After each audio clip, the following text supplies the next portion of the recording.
نماز جو کہ ارکان اسلام میں دوسرا رکن ہے، شہادت کے بعد دوسری اہم جو ہے عبادت ہے، فرائض میں سے دوسرا فریضہ ہے، اس کے تعلق سے بھی یاد رکھیں اسے اجتماعیت میں ہمیں کرنا ہے، انفرادیت میں نہیں کرنا ہے۔ اور نبی اکرم صلی اللہ علیہ وسلم با جماعت نماز کے حکم دیتے ہیں۔ اللہ رب العزت کئی مرتبہ قرآن میں وَرْكَعُوا مَعَ الرَّاكِعِينَ ایک جگہ کہا کہ رکوع کرو رکوع کرنے والوں کے ساتھ۔ تو ظاہر سی بات ہے رکوع کرنے والوں کے ساتھ رکوع کرو مطلب رکوع نماز کے اندر ایک اس کا رکن ہے جب نماز ہم پڑھتے ہیں، تو رکوع کرو رکوع کرنے والوں کے ساتھ مطلب اجتماعیت میں نظم ہوگا، ہے نا۔ اسی طرح کہیں کہا کہ جب تم لوگ جو ہے جنگ میں ہو، جہاد پر ہو، تو ایک جماعت پہلے امام کے ساتھ کھڑی ہو جائے اور دوسری جماعت حفاظت کے لیے کھڑی ہو۔ تو گویا میدان جنگ میں بھی ہے اور ایک ساتھ لوگ نہیں پڑھ سکتے ہیں، تو آدھے آدھے پڑھ رہے ہیں کہ ایک جماعت نماز میں لگی ہے، دوسری جماعت حفاظت میں لگی ہے نا۔ تو گویا آپ صلی اللہ علیہ وسلم کے حکم قرآن کے احکامات سے ہی پتہ چلتا ہے کہ ہمیں یہ چیز بھی اجتماعیت میں کرنا ہے۔ اور نماز با جماعت کا جو ہے ہر مسلمان کو اسلام نے حکم دیا، ہر مسلمان کو نبی اکرم صلی اللہ علیہ وسلم نے حکم دیا کہ ہم جب بھی نماز پڑھیں جماعت کے ساتھ نماز پڑھے، یاد رکھیں اجتماعیت اس معاملے میں قائم کریں۔ آپ صلی اللہ علیہ وسلم فرماتے ہیں، حدیث اس طرح سے ہے اور یہ حدیث جو ہے ابو داؤد کی سنن نسائی میں آتی ہے۔ آپ صلی اللہ علیہ وسلم فرمایا، جس شہر یا دیہاتی آبادی میں 3 شخص رہتے ہو، مطلب جس جگہ چاہے دیہات ہو چاہے شہر ہو، اگر 3 مسلمان رہتے ہیں، ٹھیک، جس شہر یا جس دیہات میں 3 مسلمان رہتے ہو اور ان میں جماعت کا نظم نہ ہو، اور اگر یہ جماعت سے نماز نہ پڑھتے ہو، کوئی جماعت کا نظم نہ ہو، تو آپ فرماتے اور کہتے نہ ہو، تو ان پر شیطان غالب آ جاتا ہے۔ تو ان لوگوں پر کیا ہوگا؟ پھر ان لوگوں پر جو 3 ہو یا اس سے زیادہ کوانٹٹی ہو جائے اور وہ جماعتی نظم قائم نہ کرے نماز اور دیگر چیزوں میں، تو شیطان ان پر غالب آ جاتا ہے۔ اور پھر آپ فرماتے لہٰذا جماعت قائم کرو، کیونکہ بھیڑیا ریوڑ سے الگ رہنے والی بکری کو جو ہے یہ بھیڑ کو کھا جاتا ہے۔ بھیڑ یا بکری ریوڑ سے اپنے گروپ سے الگ ہو جاتی ہے، جماعت سے الگ ہو جاتی ہے، اس کو اچک لیتا ہے۔ تو یہاں نبی اکرم صلی اللہ علیہ وسلم نے اس بات کا خوف بتایا کہ اگر ہم جماعت سے نہیں نماز قائم کریں گے اور جس دیہات اور جس بستی میں 3 مسلمان ہو جائے اور اس کے بعد یہ عمل نہ ہو کہ وہ جماعت قائم نہ کرے، جماعتی نظم قائم نہ کرے، تو ایسی جگہ پھر شیطان آ جائیں گا اور شیطان جو ہے پھر اچک لیں گا۔ اور آپ نے وضاحت کی کہ جس طرح سے جو بھیڑ یا بکری ریوڑ سمجھتے نا پورا گروپ میں چلتی، جتھے میں چلتی ہے، الگ ہوتی ہے، بھیڑیا اسی پہ حملہ کرتا ہے، چونکہ پورے بکریوں پہ حملہ نہیں کرتا اور بیچ میں آ کے کبھی حملہ نہیں کرتا ہے، تو کہا بھیڑیا ایسی ہی بھیڑ پہ حملہ کرتا ہے جو ریوڑ سے گروپ سے الگ ہو جاتی ہے۔ تو لہٰذا یہاں بجماعت نماز کی اہمیت بتائی جا رہی ہے۔ اگر ایسا نہ ہوا تو شیطان ان لوگوں پر، اس بستی والوں پر، اس شہر والوں پر غالب آ جائیں گا اور ان کو جو ہے وہ بکھیر دیں گا، یاد رکھیے، مطلب اللہ کی اطاعت اور اس کی بندگی سے دور کر دیں گا۔ تو یہاں پتہ چل رہا ہے بجماعت نماز کی کیا اہمیت ہے۔ اسی طرح دوسری ایک روایت میں آپ صلی اللہ علیہ وسلم فرماتے اور کہتے ہیں، یہ روایت جو صحیح بخاری کی ہے، روایت کے الفاظ سننے کتنے سخت ہے۔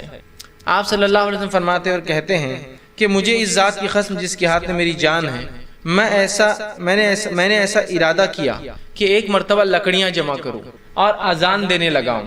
جب اذان ہو جائے تو کسی اور کو نماز کے لیے آگے بڑھا دوں، جب وہ نماز شروع کر دے تو پھر میں بستی اور شہر میں نکلوں اور ان تمام لوگوں کے گھر کو آگ لگا دوں جو بنا کسی عذر کے وجہ کے گھر میں جو ہے نماز پڑھتے ہیں۔ میرا دل چاہا کہ ایک مرتبہ جو ہے میں لکڑیاں جمع کروں اور اذان دینے لگاؤں اور خود نہ نماز پڑھاتے ہوئے کسی اور کو اپنے جگہ مصلی پہ کھڑا کر دوں اور پھر نکلوں اور نکل کے ان لوگوں کے گھر کو آگ لگا دوں جو بنا کسی وجہ کے عذر کے جو ہے وہ نماز با جماعت میں شریک نہیں ہوتے، بس ان کے گھروں کو جلا دوں۔ مسند احمد کی روایت میں اضافی الفاظ ہیں، اگر مجھے چھوٹے بچوں کا اور عورتوں کا خوف نہ ہوتا تو میں ان کے گھر جلا دیتا۔ اگر مجھے اس میں عورتیں، چونکہ عورتوں پر بجماعت نماز فرض نہیں ہے، بچوں کے اوپر عبادتیں فرض نہیں جب تک وہ بالغ نہیں ہوتے ہیں، تو اگر مجھے عورتوں اور بچوں کی فکر نہ ہوتی تو میں ان کے گھر جلا دیتا۔ تو کتنی اہمیت بتائی جا رہی ہے بجماعت نماز کی، سمجھ میں آ رہی ہے بجماعت رہنے کی ہر معاملے میں۔ اور نماز، اور چونکہ نماز ایک ایسا رکن ہے جو ہر روز 5 وقت ہوتا ہے، زکوٰۃ تو سال میں ایک بار ہے، حج زندگی میں ایک بار ہے، لیکن یہ تو روز ہو رہا ہے یہ عمل۔ زکوٰۃ سال میں ایک بار ہے، ٹھیک، روزہ سال میں ایک بار، لیکن یہ روز ہوتا ہے۔ اگر یہاں اجتماعیت ہماری ہوں گی تو بہت سارے اس کے فائدے ہوں گے، اور اس بات کی گواہی آپ بھی دیں گے اور میں بھی دیتا ہوں۔ اجتماعیت کے فائدے تو اپنی جگہ ہے ہی، اجتماعیت میں رہنا، لوگوں کے ساتھ رہنے کے بہت سے بینیفٹس یاد رکھیں، ٹھیک۔ اور یہاں شریعت کا حکم بھی ہے، تو کتنا اہم حکم ہے کہ گھر جلا دینا۔ اسی سے علماء لکھتے ہیں کہ نماز با جماعت یہ واجب اور فرض ہے، یاد رکھیے، با جماعت پڑھنا واجب اور فرض ہے، سوائے شرعی عذر کے، سوائے مجبوریوں کے، سوائے مسجد نہ ہو کسی علاقے میں، مسلمان ہے لیکن مسجد نہیں ہے، سوائے اس کے کہ آپ کی صحت ساتھ نہ دے، حالات ساتھ نہ دے، یہ ایک الگ چیز ہے، یہ عذر ہے، مجبوریاں ہیں، ایکسیپشنل کیسز ہیں۔ اسی طرح آپ صلی اللہ علیہ وسلم فرماتے اور کہتے ہیں، ایک نابینا صحابی جن کا نام ام مکتوم آتا ہے، صحیح مسلم کی روایت ہے، ام مکتوم، وہ آئے اور کہا اللہ کے رسول صلی اللہ علیہ وسلم میں ایک نابینا انسان ہوں، یہ نابینا تھے، اندھے تھے، میں ایک نابینا انسان ہوں اور مسجد آنا میرے لیے مشکل ہوتا ہے، اس لیے کہ مجھے ہر بار کوئی لے کر آنے والا نہیں ہوتا ہے۔ وہ نابینا تھے اور نابینا انسان کو ظاہر سے چلنے میں بہت تکلیف ہوتی ہے، تو کہا مجھے ہر بار کوئی انسان نہیں ملتا جو مجھے پکڑ کر مسجد تک لا کر چھوڑ دے، تو لہٰذا کیا میں اپنی نمازیں گھر پر پڑھ لوں؟ تو آپ صلی اللہ علیہ وسلم نے کہا ٹھیک، تو اپنی نمازیں گھر پر پڑھ۔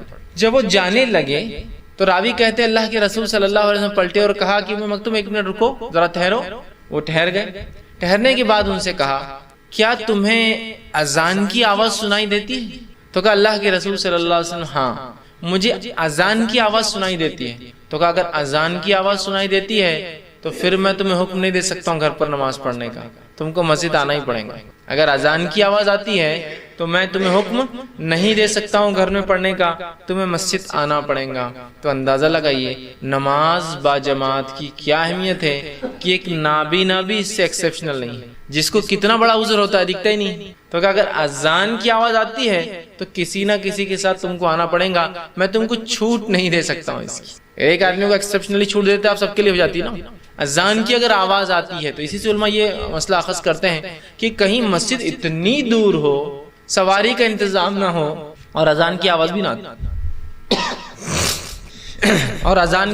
نہ آتی ہو تو بہرحال وہ آدمی پھر مجبور ہے، اگر وہ جماعت سے نہ پڑھ سکے تو الگ بات ہے، کیونکہ اذان نہیں آ رہی، مطلب مسجد بہت دور ہے کہ اذان کیا اسے سنائی نہیں دیتی ہے، ورنہ اگر سنائی دیتی ہے تو جانا پڑے گا، نابینا کو بھی جانا پڑے گا۔ اب آج دیکھیے مسجد ہم سے جو ہے 10 میٹر کی دوری پہ بھی نہیں، 100 قدم کی دوری پر بھی نہیں، لیکن تجارت ہے، کسٹمر بہت آتے ہیں تو یہاں جلدی ہو جائیں گے نا، مسجد جانا، سب بندی کرنا، جماعت میں کھڑے ہونا، امام صاحب پہ لمبے لمبے سورے پڑھا دیں گے تو ایک وہ مصیبت نہیں ہو جائیں گی سوار، تو وہ سوروں کو سننا، اس کے بعد آنا، تو 15 منٹ تو مار کھا جا رہے اپنے۔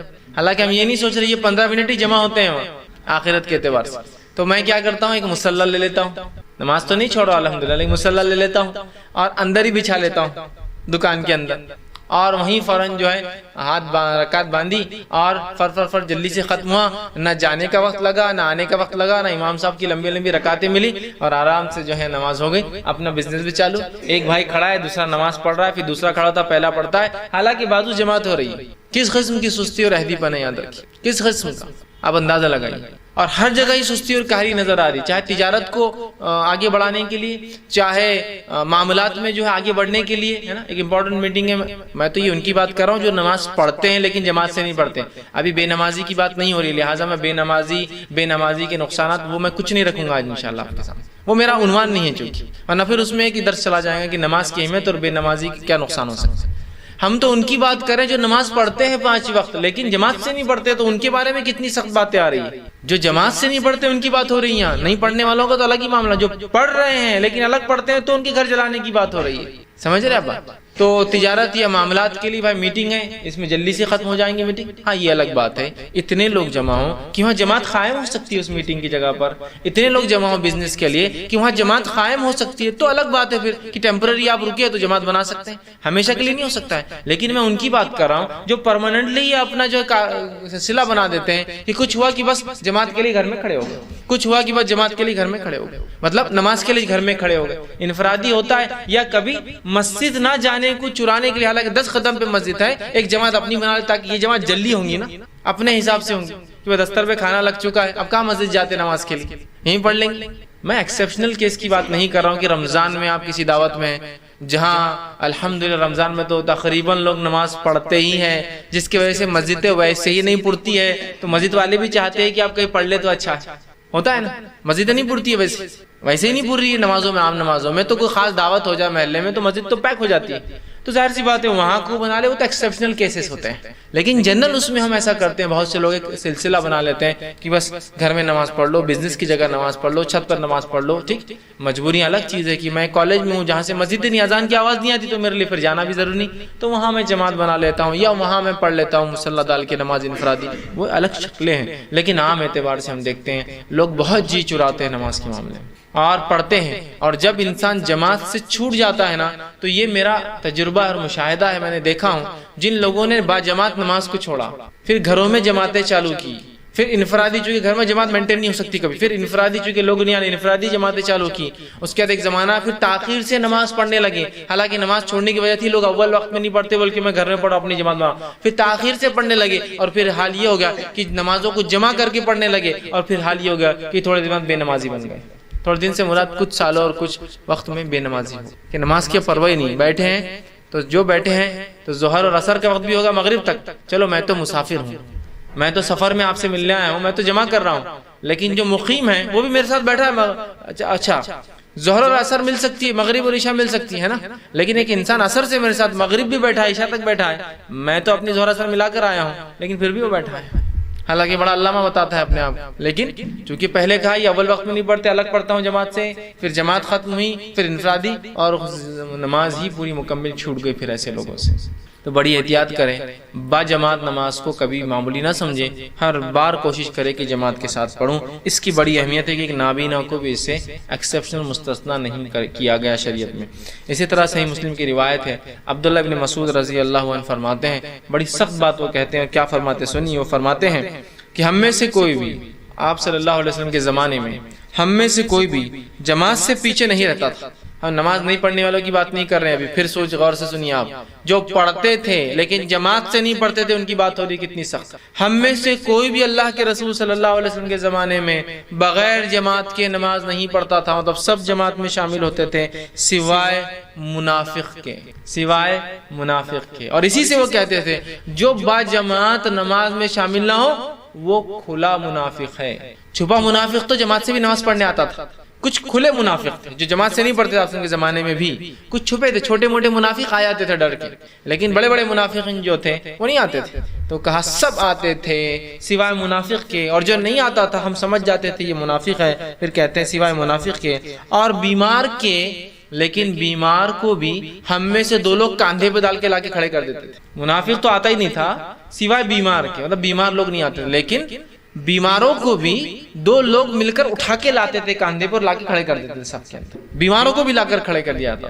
دیکھیے با جماعت نماز نہ پڑھنے کے تعلق سے کیا بتا رہے صحابہ کی، یہ منافقت کی ایک علامت ہے، چونکہ منافق ہی با جماعت نماز میں نہیں آتا ہے۔ دوسرا، بیمار بھی ہوتا تو اٹھا کر لایا جاتا نماز کے لیے۔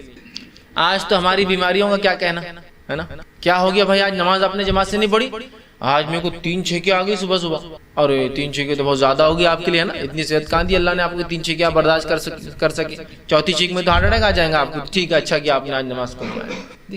ارے آج آپ با جماعت نماز میں دکھ نہیں رہے 2-4 دن سے، ارے بہت زیادہ بیمار ہونا، کیا بیماری ہے آپ کی؟ وہ ہاتھ میرا روز دکھ رہا۔ اچھا تو آفس بھی نہیں جا رہے؟ نہیں، آفس تو جانا پڑتا نا، مجبوری ہے۔ اچھا پھر آپ اسکول کالج میں؟ نہیں، وہ اس کے بغیر تھوڑی چلتا۔ اچھا پھر آپ دن بھر گھر میں؟ نہیں، صرف نماز کے حد تک نہیں آ رہا ہوں میں، اس لیے کہ وہ پوری تکلیف، درد، دکھ نماز کے ٹائم میں ظاہر ہوتا ہے، دینی کوئی کام کے ٹائم میں ظاہر ہوتا ہے نا۔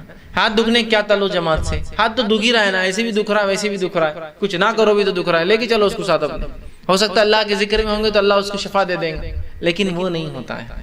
اللہ کے رسول صلی اللہ علیہ وسلم کے تعلق سے آتا ہے، آپ کی وفات سے کچھ دن قبل آپ نے چلنا پھرنا بند کر دیا تھا، آپ چل پھر نہیں پا رہے تھے، خود سے اٹھ نہیں پا رہے تھے، بلکہ آپ نے جب نماز کے لیے ارادہ کیا 2 دن پہلے یا 3 دن پہلے، روایتوں مختلف الفاظ، ارادہ کیا تو آپ کھڑے ہو کر گر جاتے تھے، مطلب اتنی طاقت نہیں تھی قدموں میں کہ چل سکے، آپ گر جاتے تھے۔ روایت میں کہ آپ اٹھے، وضو کیا، کھڑے ہوئے اور گر گئے، چونکہ پھر بے ہوش ہو گئے، بے ہوشی سے وضو ختم ہو جاتا ہے، اس لیے کہ پتہ نہیں انسان نے کیا کیا، پھر آپ اٹھے، پھر وضو کیا، پھر گر گئے، پھر آپ اٹھے، پھر وضو کیا اور پھر گر گئے۔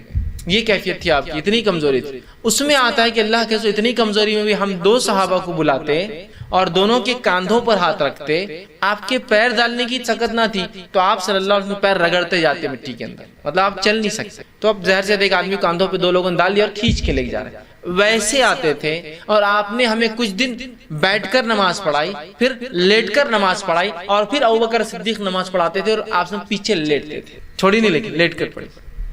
اسے پتا چلا مسجدوں میں ایسا نظم ہونا چاہیے کہ جہاں مصلی بیمار بھی آئے تو لیٹنے کا پروویژن بھی ہو کہ وہ نماز پڑھ سکے، بیٹھنے کا بھی ہو کہ وہ پڑھ سکے، یاد رکھیے، ٹھیک۔ تو اس بات کو سمجھنا ہے ہمیں، یاد کتنی اہم بات ہے کہ بیمار ہے، نبی ہے، چاہتے تو شرعی عذر بتا سکتے تھے، چاہتے تو اللہ چھوٹ دے دیتا، چاہتا تو اللہ معاف کر دیتا، پھر بھی آ رہے امت کو سکھانے کے لیے کہ نماز با جماعت کی بڑی اہمیت۔ لیکن ہماری بیماریوں کا میں نے کہا نا، کیا کہنا، بہت بڑی بڑی بیماریاں ہو جاتی ہیں، ہم کو چھینک آنا بہت بڑی بیماری ہے، تھوڑی کھانسیوں کی بیماری ہے، تھوڑا سا آنکھ گرم ہو گیا، تھوڑا سا آنکھ گرم ہو گیا تو فوراً گھر والوں نے بولا نماز کو مت جاؤ، ٹھیک ہے امی نماز کو نہیں جاتی، ٹھیک ہے ابا نماز کو نہیں جاتے۔ باقی اگر امی ابا بولے بیٹے تھیٹر مت جاؤ تو نہیں، تھیٹر جاؤں گا تو میں ساتھ رہوں گا اچھے سے، نہیں تو وہ تنگ کروں گا تم، وہاں اپنی منوائی جا رہی بات، یہ ہونا تو فلاں ہوں گا، نماز کے لیے نہیں، آپ نے بول دیا اب میں نہیں جاؤں گا، امی بھی نہیں بول رہے، ابا بھی نہیں بول رہے، بہت زیادہ مجھے بخار دکھ رہا، یہ دکھ رہا، یہ تمام چیزیں وجوہات نہیں ہے نماز کو چھوڑنے کی، نہیں ہے نماز کو چھوڑنے کی۔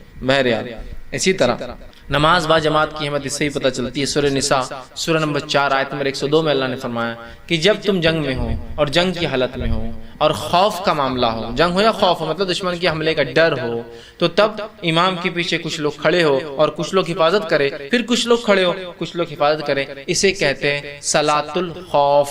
خوف دشمن کے حملے کا ڈر یا جنگ کے میدان میں نماز پڑھنا جب دشمن حملہ کر سکتا ہے، تو تب نماز کا طریقہ یہ کہ ہاف جماعت لڑیں گی، یہ مسلمانوں کی ہے، آدھی امام کے پیچھے آئیں گی، یا جو بھی امام طے کرتا ہے جو بیسٹ پاسبل اسٹریٹجی ہو سکتی ہے، پیچھے آئیں گی۔ ایک شخص نماز وانے اور آپ صلی اللہ علیہ وسلم صلاۃ الخوف پڑھی، آپ نے پڑھ کر بتایا صلاۃ الخوف کیا ہوتی ہے اور کیسے ہوتی ہے، تو امام کھڑے ہوتے، اللہ کے رسول کھڑے ہوئے ایک مرتبہ نماز کے لیے، آدھے صحابہ پیچھے آئے، ٹھیک، آدھے صحابہ پیچھے آئے، اس کے بعد 2 رکعت کے بعد سلام پھیر کر چلے گئے، پھر آدھے اس کے بعد آئے، رسول اللہ کنٹینیو کر رہے اپنی، آپ نے 4 پڑھی، صحابہ نے 2، اور اس کے بعد کی جماعت نے 2 رکعت پڑھ کے اپنے گئے۔ سمجھ رہا بات؟ تو خوف کا ماحول ہے، دشمن کے حملے کا ڈر ہے، اتنے میں بھی نبی اکرم صلی اللہ علیہ وسلم بتا رہے ہیں، اللہ حکم دے رہا ہے کہ نماز با جماعت ہوں گی، کہ آدھے لوگ پڑھے اور آدھے حفاظت کریں، تو گویا حملے کے اس میں بھی، خوف کے ماحول میں بھی، وہاں بھی نماز با جماعت پڑھنا ہے۔ تو اس کی فرضیت سمجھ میں آ رہی ہے، نماز با جماعت کتنی اہم چیز ہے کہ خوف کے ماحول میں بھی جماعت بنانا ہے۔ دشمن کا ڈر، اور یہ کوئی دشمن کے ڈر کی بات کر رہا ہوں، چوہے بلی کتا آ جانے کا ڈر نہیں کہ آ جائیں گا بکری آ کے یہ کھا لیں گی، دشمن جہاں جان کا ڈر ہے، دشمن آئیں گا اچانک تو کیا کے بولیں گا نماز توڑ دو میں لڑنے آیا تم سے چلاؤ لڑنے، وہ تو نماز میں آپ کو مارے گا، سمجھ؟ تو وہاں بھی کہا کہ آدھے لوگ حفاظت کے لیے کھڑے ہوں گے، آدھے لوگ نماز، ہے نا، صلاۃ الخوف۔ تو اس کا طریقہ پورا قرآن نے بتایا، سورہ نساء آیت نمبر 102 اور اس کے آگے اٹھائیے، پورا طریقہ آپ کو مل جائے گا، معاف کرنا، ہاں 102 آگے پورا طریقہ آپ کو نماز کا مل جائے گا، صلاۃ الخوف۔ اور رسول اکرم صلی اللہ علیہ وسلم پڑھائی، صحابہ بیان کرتے کہ ایسے ایسے مختلف ادوار میں ایسا ایسا ایسا ایسا آپ نے اس نماز کو پڑھایا، لیکن وہ بھی با جماعت۔ تو آپ دیکھ رہے ہیں جماعت کی کتنی اہمیت، کتنی اہمیت، لیکن ایک وضاحت یہاں ضروری ہے، جماعت کی اہمیت یاد رکھیے بہت ہے، لیکن آپ کو حالات اور ماحول دیکھنا بھی ضروری ہے، ورنہ بہت سے لوگوں کو میں نے دیکھا ہے کہ اپنی با جماعت نماز کو انسانوں کی تکلیف کی وجہ بنا دیتے ہیں۔ آپ ٹرین میں جا رہے ہیں، ٹرین میں با جماعت نماز نہیں ہو سکتی میرے بھائی، گورنمنٹ نے آپ کے لیے کوئی پروویژن نہیں کر رکھا ہے کہ مسلمان نماز پڑھیں گے تو ٹرین میں جگہ بنائی جائے۔ اب آپ پورے انسانوں کو بولیں گے رک جاؤ مسلمان آ گئے، اب نماز پڑھنا رہتی ہے ہم کو، اور جماعت سے پڑھیں گے اور کھڑے ہو کے پڑھیں گے ٹرین میں، اور مصلی بچھا دیا جاتا ہے، ایک آدمی وہ جو جگہ ہوتی ہے جہاں سے لوگ جا رہے ہیں پیشاب کے لیے، پیخانے کے لیے، مطلب ٹوائلٹ یوز کرنے کے لیے، پانی لینے کے لیے، ہاکرز جو لوگ بیچنے والے ہیں کچھ کھانے پینے وہ گھوم رہے ہیں، وہاں وہ جا کر امام کھڑا ہو جاتا ہے اور 2 آ کے مستعد کھڑے ہو جاتے ہیں، جیسا صلاۃ الخوف، مطلب دشمن سے جنگ چل رہی ہے اور پیچھے نماز ہو رہی ہے، اور جماعت باندھی جاتی ہے، پھر جو لوگ بیٹھے مسلموں کا چلو ہٹو اٹھو، چلو چلو عورت تم چلو، عورت کو ہٹا سے اوپر بھیجو، یہ کرو، پوری ٹرین مطلب ایسا ہوتا ہے کہ آپ کے لیے مخصوص کر دی جاتی ہے، پوری ٹرین اتھل پتھل چلو، اور بیچارے لوگ ڈر کے بعد داڑھی والے لوگ ہیں، اور پہلے ایسا امیج میڈیا نے کریٹ کر دیا، پتا نہیں کچھ زیادہ ہو تو نکالے اور چلو اس کو اڑا دو، اس کو اڑا دو، اس کو اڑا دو، وہ بیچارے ڈر کے فوراً عورتیں اوپر بیٹھ جا رہی، بچے یہ ہو جا رہے ہیں، یہ ہو جا رہے ہیں، اور آپ جماعت سے نماز پڑھ رہے ہیں۔ نہیں، سواری پہ رسول اکرم صلی اللہ علیہ وسلم جماعت سے نماز ثابت نہیں. ہاں سواری میں سہولت ہو, جیسے کہ اگر آپ سعودی عرب جائیے گلف کنٹریز میں تو وہاں ٹرین میں جیسے ہمارے پاس پینٹری کار ہوتا ہے نا, وہاں ٹرین میں ایک مسجد کا ڈبہ ہوتا ہے پورا, کھانے پینے کا ایک ہوتا ہے, آپ دیکھیں کینٹین, تو ویسے مسلم کنٹریز میں ٹرین کے اندر ایک ڈبہ ہوتا ہے, مسجد رہتی ہے, وہ وہاں جا کے آپ پڑھیے کتنا بھی, چونکہ وہ مسجد ہے خاص, اسی کے لیے رکھا گیا ڈبہ. یہاں نہیں ہوگا. لیکن یا بس ہے اور بس کو آپ بول دیں کہ بس روک دو, بس ہم سامان ہے, ہم کو جماعت سے نماز پڑھنا ہی پڑتی, اور بیچارے بس کے 40 مسافر جو ہے انگلیاں توڑ توڑ کے بددعائیں دے رہے ہیں آپ کو کہ ہم کو جلدی جانا ہے, فلاں مسئلہ ہے. آپ بولے نہیں 5 ٹائم بس رکیں گی پوری سفر کے اندر, اور جھگڑا چالو نہیں. سفر میں تو آپ اترے, وضو کیا, بس میں بیٹھے, جہاں بیٹھے وہاں رکعت باندھ لی, ہو گیا. سہولت ہے تو ایک آدمی رکعت باندھے, پیچھے اس کے سیٹ والے بیٹھے, آواز آ رہی تو ٹھیک, نہیں پڑھ سکتے کوئی بس نہیں, اپنی اپنی پڑھے. اس لیے کہ نبی اکرم صلی اللہ علیہ وسلم کو دیکھا گیا آپ سواری پڑھتے اور اکیلے نماز پڑھ رہے تھے, اور آپ قبلے کا بھی وہ نہیں کرتے, قبلہ دوسری جانب ہوتا, آپ دوسری طرف نماز پڑھتے, مطلب سواری پر قبلہ بھی کوئی شرط نہیں ہے. تو یہ وضاحت, ورنہ جماعت کی وہ ہو گئی اور آپ چلتے پلینے بولیں گے اب ہم سب جماعت سے نماز پڑھیں گے, کرو پورا پریشانی کیا کر رہے ہیں, نیا مسئلہ ہی. حالانکہ سعودی ایئر لائنس میں پروویژن ہوتا ہے جہاں نماز کا, اور اتنی جگہ وہ خاص رکھتے ہیں جہاں وہ بھی ان کے کرو کے لوگ بھی پڑھتے ہیں, کیپٹن بھی آتا ہے پڑھتا ہے, اور دوسرے لوگ بھی پڑھتے ہیں, ڈائریکشن بھی کنٹینیو قبلے کا دیتے رہتے, کہاں وہ ایک الگ شکل ہے. لیکن آپ کوئی بھی فلائٹ میں یہاں بیٹھ کر پڑھیے, سہولت نہیں ہے نا, اور کھڑنا رسک بھی ہوتا ہے. نہیں با جماعت نماز تو پلین میں بھی ہوں گی, اور تاکہ اللہ کے پاس گواہی رکھ, ہوا میں بھی ہم جو ہے جماعت سے پڑھ رہے تھے نماز, اور لوگ ضد کرتے ہیں, لوگ پریشان ہو جاتے ہیں, سب کو تکلیف ہوتی ہے, اور ایک عجیب منظر کھنچ جاتا ہے کہ کیسا عجیب سخت قسم کا دین ہے جو ان کو سہولت نہیں دیتا ہے. عام حالت میں سہولتوں میں باجماعت نماز فرض ہے. مجبوریاں ہیں, مشکلیں ہیں, حالات ہے, ٹھیک ہے, سفر ہے, سواری ہے, یہ سمجھنے کی ضرورت ہے. کہ ایک واقعہ سے پہلے میں نے سنایا تھا, آپ لوگوں نے سنا ہوگا, ایک میں نے دیکھا تھا کہ کچھ لوگوں نے جماعت سے نماز کھڑی کر دی ٹرین کے اندر. حالت یہ ہوئی کہ ایک عورت جو سفر میں تھی, اس کے بعد اتنی سہولت نہ تھی کہ اپنے بچے کو ڈائپر پہنا سکے, اس کے بچے نے پیخانہ کر دیا, اور ہماری نماز تو ختم ہو رہی نہیں, باجماعت پڑھے نا, پوری ٹرین بلاک. وہ بیچاری بیٹھی, کیا تصور اس نے اسلام کا لیا ہوگا, یہ کیسے لوگ ہیں کہ مجھے بنیادی سہولتیں استعمال کرنے سے بھی ان کی جماعت نے, ان کی عبادت نے روک دیا. یہ نہیں ہونا چاہیے, یاد رکھیے, یہ نہیں ہونا چاہیے. یہ چیز کو سمجھنا بے انتہا ضروری ہے ہم لوگوں کے لیے کہ جماعت سے نماز بھی پڑھنا ہے, لیکن انسانوں کا جب معاملہ آ گیا تو حقوق العباد ترجیح لے جاتے حقوق اللہ پر. معلوم آپ کو یہ بات بھی سمجھیے, جماعت کی میں بات کر رہا ہوں. آپ بولیں گے ایسا کیسا, بندوں کے حق اللہ کے اوپر ہی فخر لے جاتے ہیں. ہاں لے جاتے ہیں. یہی اللہ کے رسول جو فرما رہے ہیں, میرا دل چاہتا ہے لوگوں کے گھروں کو آگ لگا دوں جو مسجد میں نماز نہیں پڑھ کے گھر میں پڑھتے ہیں. یہی اللہ کے رسول صلی اللہ علیہ وسلم فرماتے ہیں جو پیاز اور لہسن کا ہے وہ ہماری مسجدوں میں داخل نہ ہو. کیا کہہ رہے ہیں, مسجد میں جو نہیں آتے گھر جلا دو. یہی اللہ کے رسول فرماتے ہیں جو پیاز اور لہسن کا ہے مسجد میں نہ, چکے بندوں کے حق مارے جاتے ہیں, پیاز لہسن سے بدبو آتی ہے جس سے انسانوں کو تکلیف ہوتی ہے. دوسرا فرماتے ہیں جب کسی کو بیت الخلا جانا ہو, رفع حاجت کو جانا ہو, پیشاب پیخانے کو جانا ہو, وہ جماعت میں بعد میں شامل ہو, پہلے رفع حاجت کو جائے تو انسان آئے, بندوں کا حق پہلے آ گیا, رفع حاجت پہلے اور عبادت بعد. جس کو بھوک لگی ہو اور مغرب کا وقت ہو تو وہ کھانا کھا لے, اگر اسے امید ہے آخر رکعت بھی مل جائیں گی تو پہلے کھانا ختم کریں, پھر آخر رکعت میں شامل ہو. کھانا پہلے نماز بعد میں, بندوں کا حق. تو میں بھی اسی لیے کہہ رہا ہوں جب ٹرین میں ہیں, بسز میں ہیں, سہولتیں نہیں ہوتی ہیں تو وہاں کیا کریں گے آپ, وہاں جماعت کا اہتمام نہیں ہوں گا. اس بات کو سمجھنے کی ضرورت ہے. چیئرز پہ ہم نماز پڑھتے ہیں. نماز پڑھنے کی پہلی کیفیت کھڑے رہ کر ہے جو سب سے افضل ہے, بندہ کھڑے رہ کر پڑھے. دوسری کیفیت جو کھڑے رہ کر نہیں پڑھ سکتا تو کیسے پڑھے, نیچے بیٹھ کر. دوسری کیفیت بیٹھنے کی ہے, چیئر نہیں ہے کہیں بھی بیچ میں, نیچے بیٹھ کر. نیچے بیٹھ کر نہیں پڑھ سکتا ہے تو لیٹ کر. اور آپ نے فرمایا کھڑے رہنے کے مقابلے میں بیٹھ کر پڑھنے کا ثواب ہاف, اور لیٹ کے پڑھنے کا ثواب بیٹھ کے پڑھنے سے ہاف. مطلب کھڑے رہنے کا اگر 100 ہے تو بیٹھ کر 50 اور لیٹ کر 25. اسی لیے حدیث میں نا جوانی کی عبادت خوب کر لو, چونکہ بڑھاپے میں انسان بیٹھتا ہے یا لیٹ کے پڑھتا ہے, اس کا ثواب کم ہو جاتا ہے. بہرحال نماز قبول ہو جاتی ہے. اب چیئر کا مسئلہ رہا تو پہلے کھڑے رہ کر پڑھنا ہے, نہیں پڑھ سکتے کھڑے رہ کے تو کیا کرنا, نیکسٹ اسٹیپ بیٹھنا ہے. ہمارے پاس کیا ہوگا, نہیں نیچے کیسے بیٹھیں گے, تو بڑے سیٹ ہے نا, چیئر لاؤ چلو میرے لیے, نیچے زمین پر. سیکنڈ اسٹیپ, ہاں کوئی یہ کہے کہ میرے پیر ہی نہیں مڑتے ہیں تو پھر چیئر اس کے لیے ہے.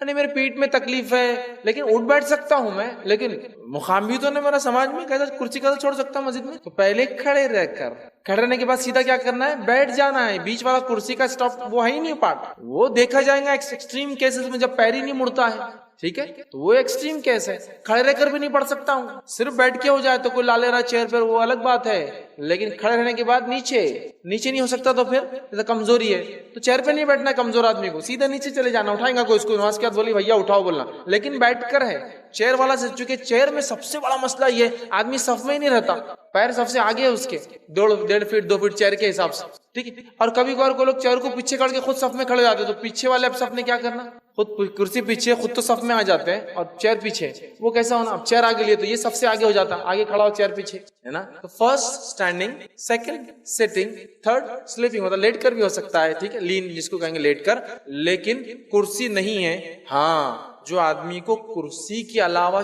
چارہ ہی نہ ہو تو اس کے لیے کرسی ہے, لیکن ہمارے پاس ایک فیشن بن چکا ہے کہ بیٹھ کر پڑھ سکتے ہیں تو بھی کرسی پہ بیٹھتے ہیں. نہیں وہ اتنا غریب ہو کہ کرسی بیٹھ رہا, ہم اتنے امیر ہو کہ کیسے نیچے بیٹھیں گے, نہیں, وہ مجبور ہوگا, ہو سکتا ہے غریب, اس کے پیر نہیں مڑتے ہوں گے, اس کی صحت ایسی نہیں ہے کہ وہ بیٹھ سکے, تو کرسی ٹھیک ہے, ورنہ کھڑے رہنے کے بعد بیٹھنا ہے, بیٹھنے کے بعد لیٹ کر پڑھنا ہے. تو لہٰذا کرسی کو اگر کوئی شخص اوائڈ کر سکتا ہے تو میں کہوں گا بیٹھ کر پڑھے, وہ زیادہ بہتر ہے.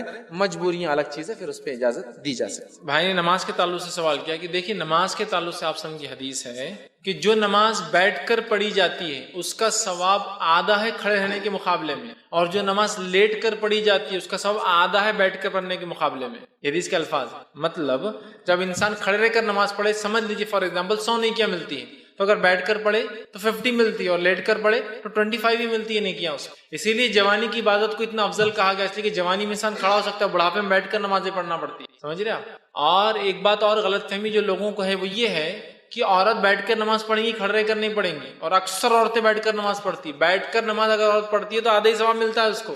نماز سب کو کھڑے رہ کر پڑھنا ہے, کھڑے نہ رہنے کی صورت میں ہی اللہ بیٹھنے والی قبول کرے گا. جو کھڑے رہ کر پڑھ سکتا ہے اس کی بیٹھ کی نماز اللہ قبول ہی نہیں کرے گا. عبادت کھڑے رہ کر ہوں گی, نماز جو بتائی گئی جیسی, نہ کر سکے تو بیٹھ کر, نہ کر سکے تو لیٹ کر. ہمارے پاس ساری کی ساری عورتیں بیٹھ کر ہی نماز پڑھتی, کیوں بولے عورت. اگر یہ کسی خیاس کے یا کسی کی غلط علم کی بنیاد پر ہے تو حافظ ثواب مل رہا ہے اس کو ویسے, اور ایسا نہیں ہے, یہ مطلب علم کی بنیاد پہ نہیں, عورت بیٹھ کے پڑھیں گی تو بیٹھ کے. ہمارے پاس لوگ بولتے ہیں تو پھر تو ثواب ہی ضائع, اس لیے کہ وہ عبادت قبول ہی نہیں کریں گے اللہ بیٹھ کی جو ہوتی ہے. اور مردوں میں غلط فہمی ہوتی ہے کہ نفل نماز بیٹھ کر پڑھنا چاہیے, مغرب کی 3 رکعت کھڑے رہ کر, 2 رکعت کھڑے رہ کر, 2 رکعت بیٹھ کر. اب میں بھی کبھی کبھی پریشان ہو جاتا تھا, شاید 5 رکعت کی طاقت تھی بیچارے میں تو کھڑے رہ کر پڑھ لیا, 2 کے اندر بیچارہ کمزور ہوگا تو بیٹھ کر پڑھا. لیکن بعد میں پتا چلا مجھے کہ یہ عقیدہ ہے لوگوں میں کہ نفل بیٹھ کر پڑھنا چاہیے. نبی اکرم صلی اللہ علیہ وسلم نے کبھی نفل بیٹھ کر نہیں پڑھی, سوائے جب آپ بیمار ہوئے تو آپ نے بیٹھ کر بھی فرض پڑھی اور لیٹ کر بھی فرض پڑھی, اور ایک بیٹھ کر پڑھائی بھی آپ نے, وہ ایک الگ شکل ہے. لیکن نماز صرف کھڑے رہ کر ہوں. کھڑے رہنے کی نہ صورت میں شرعی کمزوری, شرعی وجوہات, بیماری کی شکل میں, پھر بیٹھ کر, اور بیٹھ کر بھی پڑھنے کی طاقت نہ ہونے کی شکل میں, پھر لیٹ کر. اور کھڑے رہنے کے مقابلے میں بیٹھنے کا ثواب ہاف, اور بیٹھنے کے مقابلے میں لیٹ کے نماز پڑھنے کا ثواب ہاف ہو جاتا ہے. اس کا 100 تو اس کا 50 تو اس کا 25 ملتا ہے. اور بلا شرعی عذر کے بیٹھ کر پڑھنا اللہ قبول نہیں کرے گا, چونکہ عبادت کھڑے رہ کر, سلو کما رأیتمونی اصلی, نماز ویسی پڑھو جیسا مجھے دیکھتے. آپ نے کبھی بیٹھ کر نماز نہیں پڑھی سوائے مجبوری کی. تو بہت سارے مرد بھی نفل نماز بیٹھ کر, عورت تو پوری نمازیں بیٹھ کر پڑھ رہی, اللہ رحم کرے. تو نماز کھڑے رہ کر ہی پڑھیں گے سوائے شرعی عذر کے کہ پھر آپ بیٹھ کر, سوائے شرعی عذر کے کہ پھر آپ لیٹ کر پڑھ سکتے, ورنہ اور اس پہ بھی ثواب کم اور کم ہے. اگر میں کھیل کود میں لگا ہوں تو جس چیز کو خمیازہ بھگتنا پڑے گا میرے کھیل کود کا تو وہ نماز ہی ہو سکتی ہے. میرے کھیل میں تو کوئی کمی نہیں آ سکتی, اس میں تو کوئی چیلنج نہیں, کوئی سوال ہی نہیں. اگر میں تیار ہو کر کسی جگہ جاتا ہوں تو میں اس وجہ سے نماز نہیں پڑھتا ہوں اس لیے کہ وضو تھوڑی کر پاؤں گا. مرد ہے, اب بالوں کو ایسا کڑک کر لیا, ایسا کرن لگا کے آ گیا اس نے, تو اب وضو میں مسا کیسے کر سکیں گا, وہ تو پورا ختم ہو جائے گا. ایک عورت بیچاری گھنٹہ 2 گھنٹے 4 گھنٹے جو پارلر پر سچ کے آئی ہے, وضو کر کے اپنا میک اپ تو بگاڑ نہیں سکتی ہے. تو جس چیز کو ہمارے دکھاوے میں بھی خمیازہ بھگتنا ہے وہ میری نماز ہی ہے. نہیں, نماز کو جائیں گے تو بس پورے سیل پڑ جائیں گے, بال خراب ہو جائیں گے, میک اپ نکل جائیں گا, وضو سے فلاں ہو سکتا ہے, نیچے بیٹھنے سے کپڑے یہ ہو سکتے ہیں. تو جس چیز کو بھگتنا ہے وہ نماز کو ہی بھگتنا خمیازہ. اگر میرے گھر میں شادی بیاہ ہے تو جس چیز کو نقصان بھگتنا ہے میرے شادی بیاہ کا, جو چیز چھوٹیں گی وہ شادی بیاہ نہیں ایسا ہو سکتا کہ نہیں آج شادی نہیں ہوں گی اگر نماز کا معاملہ آ گیا, تو وہ یہ ہوگا کہ میری جو ہے شادی کی وجہ سے نمازوں کو میرے خمیازہ بھگتنا ہے, اور میں نمازوں کو چھوڑ دوں گا لیکن شادی کا پہلے اہتمام کروں گا. تو وہ آج دیکھا جا رہا ہے اس فریضے کی اتنی کم اہمیت ہے کہ ہمارے تمام چیزوں کا خمیازہ اور نقصان, خمیازہ بولتے ہیں نقصان, کسی چیز کو اگر بھگتنا پڑتا ہے تو وہ میری نماز ہے. وہ میرا فریضہ ہے۔ گویا اس کا مطلب یہ ہوا کہ اس کی اہمیت ہم اس حد تک کھو چکے ہیں کہ ہمارے لیے نماز چھوڑنا آسان ہے لیکن تجارت نہیں، نماز چھوڑنا آسان ہے لیکن شادی بھی آئی نہیں، نماز چھوڑنا آسان ہے لیکن کھیل کود نہیں، نماز چھوڑنا آسان ہے لیکن دنیا کی کسی اور چیز کو ہم ترک اور آگے پیچھے نہیں کر سکتے۔ حالانکہ ہم اس دین اور اس شریعت کے ماننے والے جس کے اندر نماز فرض ہے، اور اس حد تک فرض ہے کہ نبی اکرم صلی اللہ علیہ وسلم نے اور قرآن نے اس کا حکم دیا اور نبی نے اس کا طریقہ بتایا کہ صلاۃ الخوف کیسی پڑھی جائے۔ صلاۃ الخوف وہ نماز ہوتی ہے کہ جب دشمن سامنے ہو، لڑائی کا معاملہ ہو، تو تب بھی اسلام سکھا رہا ہے نماز تو نہیں چھوڑی جا سکتی ہے۔ اس کا طریقہ سکھایا جا رہا ہے کہ ایک جماعت امام کے پیچھے کھڑے ہوں گی، وہ 2 رکعت پڑھیں گی اگر 4 والی نماز چل رہی تو، پھر وہ وہاں سے ہٹ جائیں گی، دوسری جماعت آ کے امام کے پیچھے مل جائیں گی، جب باقی کے 2 ان کے ساتھ پڑھیں گی، گویا آدھی جماعت کو 2 رکعت اور آدھے لوگوں کو 2 ملیں گی، امام کی 4 ہوں گی، باقی کے آ کے وہ مکمل کر لیں گے اپنی بات میں۔ تو گویا خوف میں بھی ہے، مطلب خوف مطلب جنگ کی حالت میں ہے، جان جانے کا معاملہ بھی ہے تو نماز پڑھی جا رہی ہے۔ آپ سمجھ رہے؟ صلاۃ الخوف یہ جنگ میں پڑھی جانے والی نماز ہے، یہ دشمن کے اٹیک کا جب ڈر ہے جو انسان نماز پڑھتا ہے صلاۃ الخوف کہتے ہیں۔ تو گویا اسلام تو وہ دین ہے جس کے اندر اللہ کی عبادت، رب کی عبادت جو ہے، جو 5 وقت دن میں فرض ہے جس کو نماز کہا جاتا ہے، وہ تو اگر میدان جنگ میں بھی ہو تو ادا کرنی ہے، رخصت اور چھٹی نہیں ہے۔ ہم اللہ رب العزت کو اللہ ہم پر رحم کرے کیا جواب دیں گے جب ہم نے اپنے رسومات کے لیے، شادی بیاہ کے لیے، چھوٹی چھوٹی بیماریوں کے لیے، اپنی فیشن پرستی کے لیے، اپنی دکانداری کے لیے، حالانکہ رزق دینے والا اللہ ہے، پھر بھی ہم سوچتے شاید کسٹمر رزق دے کے جائیں گا ہم کو، تو ہم اللہ کو ناراض کرتے۔ چھوٹی چھوٹی تجارتوں کے لیے اور دنیا کے 2 کوڑی کے لیے جو ہم نے رب کے جو ہے ذکر کو، جو سب سے افضل تھا، جس کو فرض قرار دیا گیا، اس کو ہم نے ایک معمولی عمل سمجھ کے چھوڑ دیا۔ اس کا مطلب یہ ہوا کہ ہم لوگ جو ہے نماز کی اہمیت کو نہیں سمجھتے ہیں، اور جیسا کہ ہم دیکھتے ہیں فجر کی نماز سے لے کر اگر مغرب کی نماز دیکھی جائے تو دونوں کے فرق سے کم از کم اتنا اندازہ تو ہو جاتا ہے کہ مسلمانوں کی اکثر تعداد نماز نہیں پڑھتی۔ فجر کے اندر 4 6 8 10 ایک صف، اگر مسجد ایسے علاقے میں جہاں زیادہ مسلمان ہیں تو 2 صف زیادہ سے زیادہ، اور مغرب کے اندر وہی مسجد کا حال یہ کہ فل ہو جاتی ہے، لوگ بازو والی مسجد میں کبھی چلے جاتے ہیں۔ اس کے مقابلے میں مغرب سے آپ مخالفت کیجیے جمعے کا، تو پھر پتہ چلتا ہے مسلمانوں کی اور بھی اکثریت نہیں پڑتی، اس لیے کہ جمعہ میں جتنی تعداد ہوتی ہے تو مسجدوں کو بند کرنا پڑتا ہے۔ پھر اس سے آپ کمپیئر کیجئے رمضان کا پہلا دن اور وہ پہلی رات جو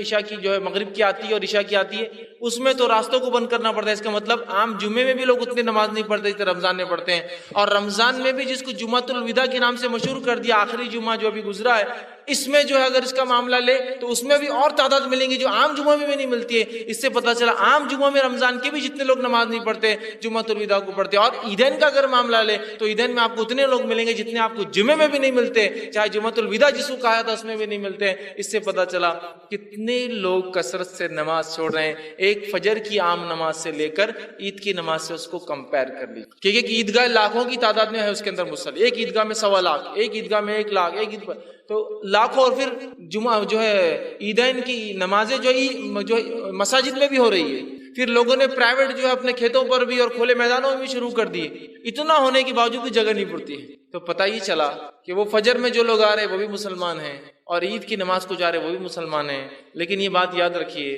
اس عید کی نماز میں بھی سارے مسلمان نہیں آتے ہیں، اس لیے کہ بہت سارے تو اتنی تجارت کر چکے ہوتے ہیں کہ جو فجر کے بعد سوتے ہیں تو دوسرے دن اٹھتے ہو عید کے باسی دن کے دن جو ہے ان کی آنکھیں کھلتی، تو وہ پورے لوگ بھی نماز نہیں پڑھتے، اس لیے کہ بزنس بھی تو ہے نا، چاند رات کا بزنس کیسا ہم مار کھا سکتا ہمارا، وہ بھی صرف ایک عید کے لیے، ایک تہوار کے لیے، حالانکہ تہوار اسلام میں صرف 2 ہے، منانا چاہیے اس کو، عید جس کو کہتے ہیں ہم زبان میں تہوار، وہ منانے کی چیز ہے، تو بہرحال آپ دیکھیے اس کو بھی لوگ دھڑلے سے چھوڑتے ہیں۔ تو گویا نماز کی ہم نے اہمیت چھوڑ دی، اگر اس کی اہمیت شاید ہمارے دلوں میں ایسی ہوتی جیسا ہونا چاہیے، جیسا اس کا حق ہے، تو شاید ہم اپنے ہر عمل کو چھوڑ دیتے ہیں سوائے اس کی نماز کو چھوڑنے کی، سب عمل چھوڑ دیتے ہیں، بزنس کو بات نہیں، تھوڑی دیر شٹر ڈاؤن، کوئی مسئلہ نہیں، اللہ رزق دینے والا ہے، کسٹمر آج نہیں کل آئے گا، کوئی اس میں مسئلہ کہ میں جو کھیل کود میں کھیل کود چلتا رہے گا، کھیل کود انسان صحت کے لیے کرتا ہے، اللہ صحت دینے والا ہے، اس کا مالک ہے، کھیل کود ٹھیک ہے اپنی جگہ، لیکن نماز کے آڑے نہیں آ سکتا ہے۔ ٹھیک ہے میں بازار میں ہوں، میں جو اچھے لباس میں ہوں، میری خود کی شادی ہے، میں کسی کی شادی میں ہوں، ٹھیک ہے یہ سب ہو سکتا ہے، لیکن میرا لباس میری شادی میں کوئی عبادتوں سے تو نہیں روک سکتی ہے نا، وہ ایک الگ چیز ہے، لیکن میری نماز تو فرض ہے۔ اسی طرح اگر ہم یہ نماز کی اہمیت کو جان لیں تو انشاءاللہ عزیز میں دعوے سے کہہ سکتا ہوں جتنی مسجد ایگزسٹنس میں ہیں ایک بھی شہر کی کوئی مسلمان آبادی کی مسجدیں پرنے والی نہیں ہیں نمازیوں کو، کہ تو اتنی کم مسجدیں ہیں، اتنی کم مسجدیں ہیں، کسی کو انتہا نہیں، چونکہ نماز کہاں پڑھتے ہیں لوگ، کبھی ایک بار جمعہ پڑھ لیتے تھوڑی بڑھا دیتے لوگ، عیدین میں تو اکثر بولتے چلو عید کے لیے مسجد کو اتنا تھوڑی بڑھا سکتے، ٹینٹ لگا دو، کچھ کر دو۔ تو ہم نے نماز کی اہمیت کو کھو دیا۔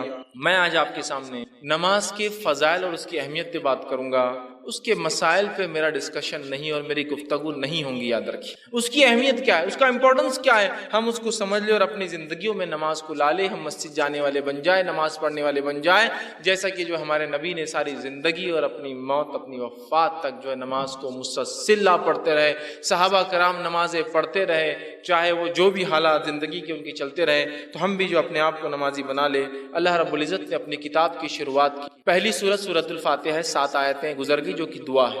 دوسری سورت آتی ہے، دوسری سورت جو ہی شروع ہوتی ہے اللہ رب العزت نے اس میں فرمایا، سورہ بقرہ سورہ نمبر 2 آیت نمبر 1 میں الف لام میم، یہ حروف مقطعات ہے، اس کا معنی اللہ جانتا ہے۔ ذالک الکتاب لا ریب فیہ ھدی للمتقین، اس قرآن کا اللہ کی طرف سے ہونے میں کوئی شک نہیں، ہدایت متقین کے لیے۔ الذین یؤمنون بالغیب، متقی وہ ہے جس کی پہلی صفت یہ ہے ایمان لاتا غیب پر، ویقیمون الصلاۃ، اور نماز قائم کرتا ہے، ومما رزقناہم ينفقون، جو اللہ نے دے رکھا اس میں سے خرچ کرتا ہے۔ تو مومن کی صفت جو قرآن پر ایمان لاتا ہے، جس سے قرآن سے جس کو ہدایت ملتی ہے، اس کی پہلی صفت ایمان بالغیب اور دوسری صفت نماز قائم کرنا۔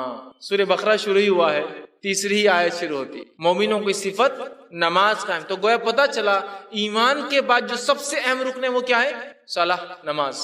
دوسری جگہ اللہ رب العزت نے فرمایا سورہ ماؤن سورہ نمبر 107 آیت نمبر 4 سے آگے، فویل للمصلین، لعنت و ہلاکت و بربادی و برائی و نمازیوں کے لیے۔ کیوں لعنت و ہلاکت و بربادی ہو؟ فویل للمصلین الذین هم عن صلاتهم ساہون، اس لیے کہ وہ لوگوں پر لعنت ہو، ان نمازیوں پر لعنت ہو جو کبھی نماز پڑھتے اور کبھی چھوڑتے ہیں۔ تو گویا کبھی پڑھنا اور کبھی چھوڑنے والے پہ لعنت کی جا رہی ہے، جو کبھی نہیں پڑھتا اس پر کیا ہوگا اندازہ لگا لے۔ فویل للمصلین، لعنت ہو ان نمازیوں پر جو کبھی پڑھتے اور کبھی چھوڑتے ہیں۔ اس کی مثال ایسی ہے کہ ظہر اثر مغرب ہو گئی، فجر عشاء چھوڑ دی، یہ اس میں شامل ہوگا۔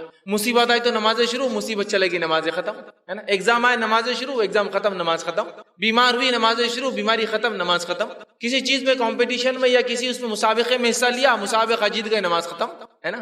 تو کبھی پڑھتے اور کبھی چھوڑتے، من مانے ڈھنگ سے پڑھتے ہیں، جتنی چاہے اتنی پڑھتے ہیں، حالانکہ فرض 5 ہے، لیکن جب چاہے تو کہا فویل للمصلین، تو ایسے نمازیوں پر لعنت ہو جو کبھی پڑھتے اور کبھی چھوڑتے ہیں۔ تو گویا کبھی پڑھنے اور چھوڑنے والوں پر لعنت بھیجی گئی، تو مکمل اور مسلسل چھوڑنے والوں پر اللہ کتنی جو ہے لعنتوں کو اپنی اس پر، جس کو بولیں گے بے شمار لعنتیں نازل کرتا ہوں۔ ہم ایک گیس کر سکتے ہیں، اندازہ ہی لگا سکتے ہیں۔ جو پڑھ رہا اور کبھی چھوڑ رہا اس پہ لعنت ہے، جو ہمیشہ چھوڑتا ہے اسے کیا ہوتا ہوں گا، اس سے ہم اندازہ لگا سکتے ہیں۔ نبی اکرم صلی اللہ علیہ وسلم فرماتے ہیں، صحیح بخاری کی روایت آپ نے فرمایا، کہا بنی الاسلام علی 5، اسلام کی بنیادیں 5 چیزوں پر ہوتی ہیں۔ پہلا کہ تو گواہی دے کہ اللہ کے سوا کوئی معبود برحق نہیں اور محمد صلی اللہ علیہ وسلم اس کے رسول ہیں۔ دوسرا نماز قائم کرے، تیسرا جو ہے زکوٰۃ ادا کرے، چوتھا جو حج کرے، اور 5واں آپ نے فرمایا وہ صوم رمضان اور رمضان کے روزے رکھے۔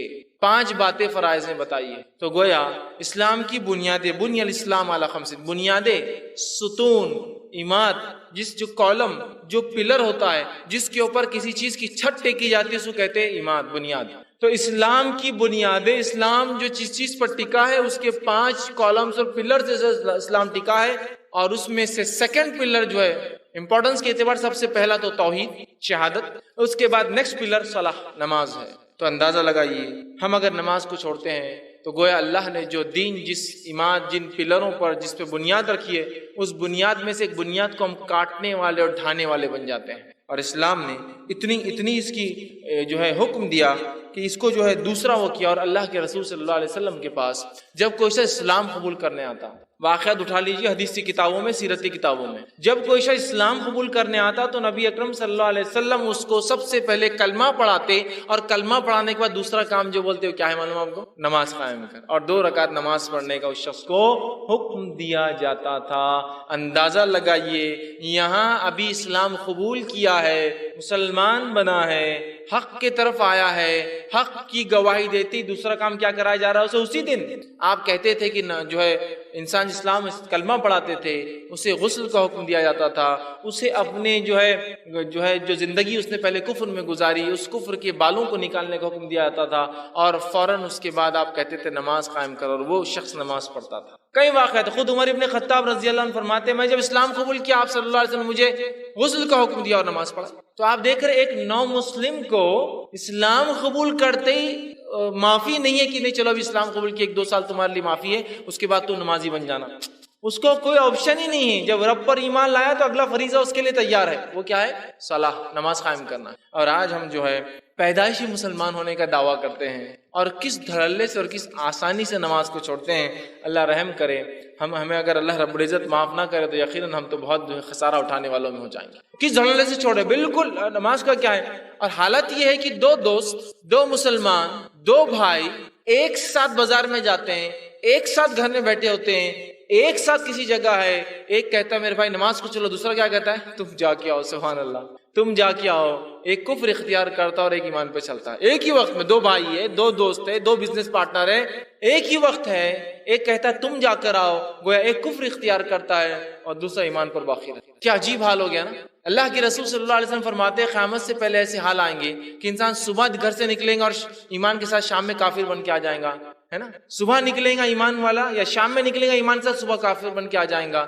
شاید وہ حال ہم نے اپنے اوپر خود لا لیا ہے کہ نمازوں کو چھوڑنا کفر ہوتا ہے. آپ دیکھیے وہ کہہ رہا نہیں آپ پڑھ کے آئیے میں ذرا بیٹھتا ہوں. اندازہ لگائی نماز کی مطلب کوئی قدر کوئی اہمیت نہیں ہے جس نماز کے لیے صحابہ تڑپ رہے تھے کہ اللہ رب العزت جس نے اتنے فضل, اتنے کرم, اتنی جو ہم پر نعمتیں برسائی ہے, اس کے بدلے ہم کچھ کرے اس رب کے لیے. اور وہ نماز تھی جو دی گئی, اس کے لیے ترس رہے تھے کچھ نازل ہو. اور ہمارا حال یہ ہے کہ ہمیں دیا گیا ہم پڑھتے نہیں ہیں. نبی اکرم صلی اللہ علیہ وسلم جب ایمان مطلب آ رہا تھا, ابتدائی مکی دور تھا, نماز فرض نہیں ہوئی تھی, تب بھی آپ جو ہے 3 وقت نمازیں پڑھتے تھے اور 2-2 رکعت ہوا کرتی تھی وہ نمازیں, صبح دوپہر اور شام میں 2-2 رکعت. اور صحابہ بھی چھپ چھپ کر نمازیں پڑھا کرتے تھے 2-2 رکعت کی شکل میں, حالانکہ نماز فرض نہیں تھی ابھی, لیکن پڑھا کرتے تھے. ابھی تو فرض نہیں ہوئی, جب فرض ہوگی تو صحابہ تو خوش ہو اٹھے تھے کہ ان کے رب نے جو اتنے فضل اور کرم ان پر کیے اور آخرت میں جنت دینے والا ہے. کچھ تو چیزیں جو ہم پر فرض کی ہے جس کو عمل میں لائے. اور آج ہم سوچتے کہ کاش کہ اللہ تعالیٰ نے جو ہے نماز فرض نہیں کرنا تھا یار, باقی سب چل جا رہا. روزہ جم جاتا اپنے کو 1 مہینہ, کوئی بہت مشکل نہیں جاتی, اتنی بھوک تو برداشت کر لیتے ہیں. زکوٰۃ کا بھی کوئی بہت بڑا مسئلہ نہیں یار, مال کا ہی معاملہ ہے, دے دیں گے اٹھا کر. حج کا معاملہ تو پیسے ہے تو نہیں تو وہ تو کوئی مسئلہ ہی نہیں ہے نا. تو یہ تھوڑا سا آسان دکھ رہا. توحید تو معاملہ ماشاءاللہ ہی نہیں, ہم تو توحید پرست ہے, ہم اللہ کے ساتھ شرک نہیں کریں گے. بس یہ 5 وقت کیوں اللہ تعالیٰ بلا لے رہا, بس یہ نہیں ہونا تھا. مطلب دیکھیے اب اللہ تعالیٰ جو بہتر جانتا ہے کہ ہمارے لیے کیا اچھا ہے کیا برا ہے, اس میں بھی ہماری منمانی ہوتی ہے. اور صحابہ کا حال یہ تھا, صحابہ انتظار کر رہے تھے کہ ہمارا رب نمازوں کو شاید ہم پر فرض کر دے تو ہم اس کو ہمیشہ ادا کریں گے. اور ہم سوچتے کاش کی فرض نہ ہوئی ہوتی تو باقی سب عمل تو ہم انشاءاللہ کر ہی لیتے تھے. آزمائش کہاں ہوں گی پھر؟ نماز آزمائش ہے, فرائض آزمائش ہے, یاد رکھیے. آزمائش کہاں ہوتی پھر اگر آپ کو یہ آسانی ہم کو دے دی جاتا کہ بس ایمان لا اور بس پڑے رہو گھروں کے اندر اور اس کے بعد مر جاؤ تو آ جاؤ جنت میں اللہ کی, تو پھر آزمائش کہاں تھی بھائی میرے؟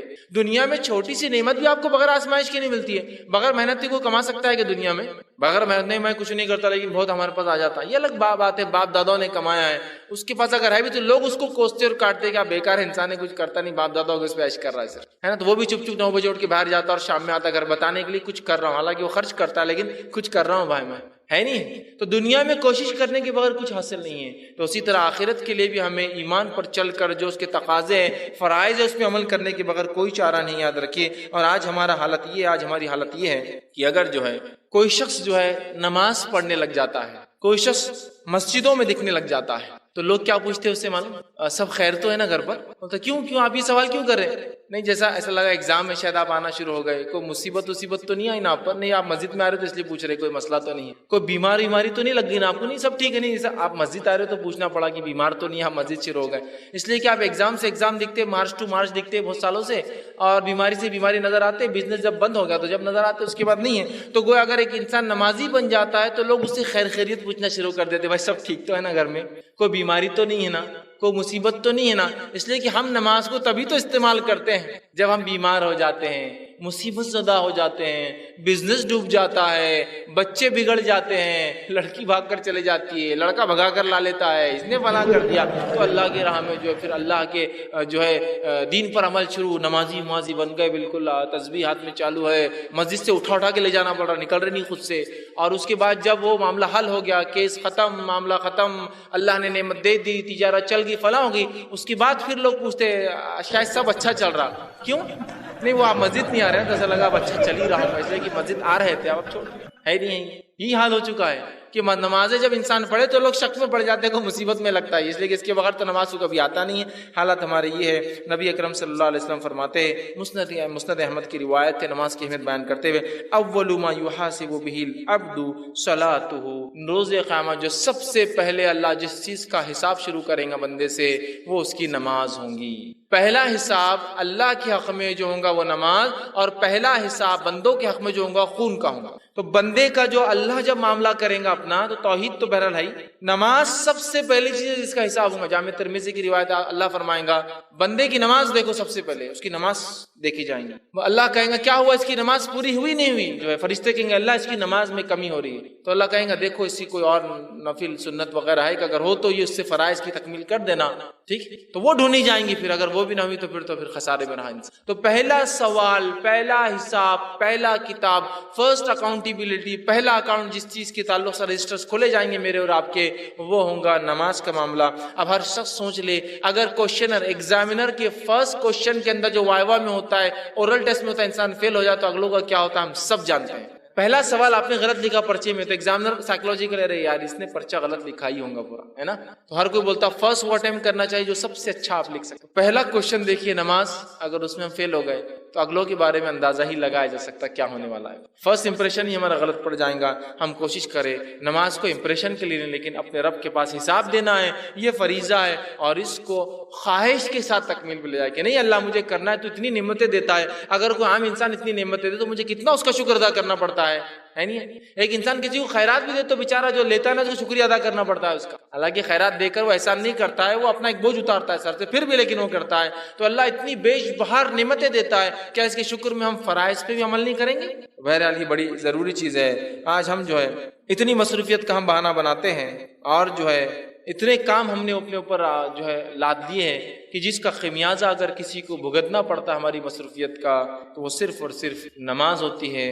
اور آج جو ہے نماز کا ایسا معاملہ ہو چکا ہے کہ ہم بہت کم اسے ادا کرتے ہیں، حالانکہ نماز کی ادائیگی پابندی سے کرنا، اس کی خاص تاکید اللہ کی کتاب نے دی۔ اللہ رب العزت سورہ نام سورہ نمبر 6 آیت نمبر 92 فرماتا اور کہتا ہے والذین یؤمنون بالآخرۃ یؤمنون بہ، جو لوگ ایمان لاتے ہیں آخرت پر وہ ایمان لاتے ہیں اس قرآن پہ، وہم علی صلاتہم یحافظون، اور وہ اپنی نمازوں کی حفاظت کرتے ہیں۔ جو آخرت پر ایمان لاتا ہے وہ قرآن پر ایمان لاتا ہے، جو قرآن پر ایمان لاتا ہے وہ نمازوں کی حفاظت کرتا ہے۔ مومنوں کی صفت قرآن کہہ رہا ہے کہ نمازوں کی حفاظت کرنا مومن کی صفت ہے۔ پھر اس کی حفاظت کا تاکیدی حکم اللہ نے دیا اور فرمایا سورہ نساء سورہ نمبر 4 آیت نمبر 162 162 میں والموقنین الصلاۃ والمؤتون الزکاۃ والمؤمنون باللہ والیوم الآخر اولئک سنؤتیہم اجرا عظیما، فرمایا اور جو نماز قائم کرنے والے ہیں اور جو ہے زکوٰۃ دینے والے ہیں، جو ایمان لاتے ہیں اللہ پر اور یوم آخرت پر،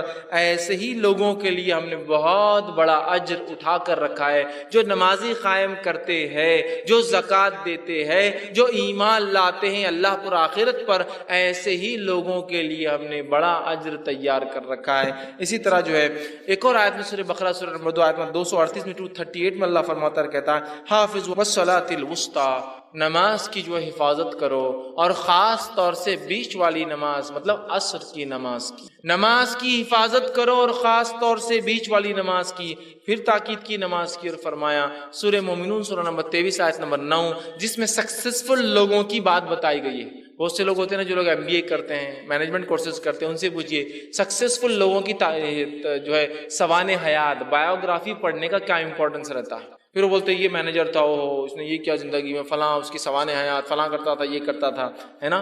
تو اب یہاں اللہ رب العزت بیان کر رہا ہے آخرت میں سکسیسفل لوگوں کی صفتیں ہیں سورہ مومنون کی ابتدا میں. اس میں سے ایک صفت جو سکسیسفل جو لوگ آخرت میں جو کامیابی اٹین کریں گے ان کی ایک صفت کیا ہے اللہ بیان کر رہا ہے، والذین هم علی صلاتهم یحافظون. اور آخرت میں کامیاب لوگوں کی ایک صفت ہے وہ اپنی نمازوں کی بڑی حفاظت کرتے ہیں، اس کو سید کے جوت کے رکھتے ہیں کہ بھول نہ جاؤں، چھوٹ نہ جائے، غفلت نہ ہو جائے، سو نہ جائے، کہ میری سواری ایسی جگہ نہ رکے تو کچھ نہ کچھ پہلے انتظام کر لوں، وضو کا کیا معاملہ ہوگا، پانی نہیں تو تیمم کے لیے کیا تیاری کر کے نکلتا ہوں، طہارت چونکہ ضروری ہے تو طہارت کا انتظام ہے نہیں اس جگہ، اس کو دیکھ لوں، نہ ہو تو ڈھیلوں کا انتظام پہلے سے کر کے سفر میں نکلوں. سب پہلے سے حفاظت کرتے رہتے ہیں. اس کو حفاظت سمجھتے ہیں نا، حفاظت میں کوئی ایک چیز نہیں آتی، اوور آل مکمل طور سے اس کو سیف گارڈ کرتے ہیں. تو کہا مومن وہ ہے جو اپنی نمازوں کی حفاظت کرتے ہیں. بہت سارے لوگ نمازوں کی حفاظت کرتے ہیں جس شہر میں سفر میں گئے تو پوری نماز گل، یہاں سے دلی گئے تو دلی میں اگلی نماز. ارے کیوں؟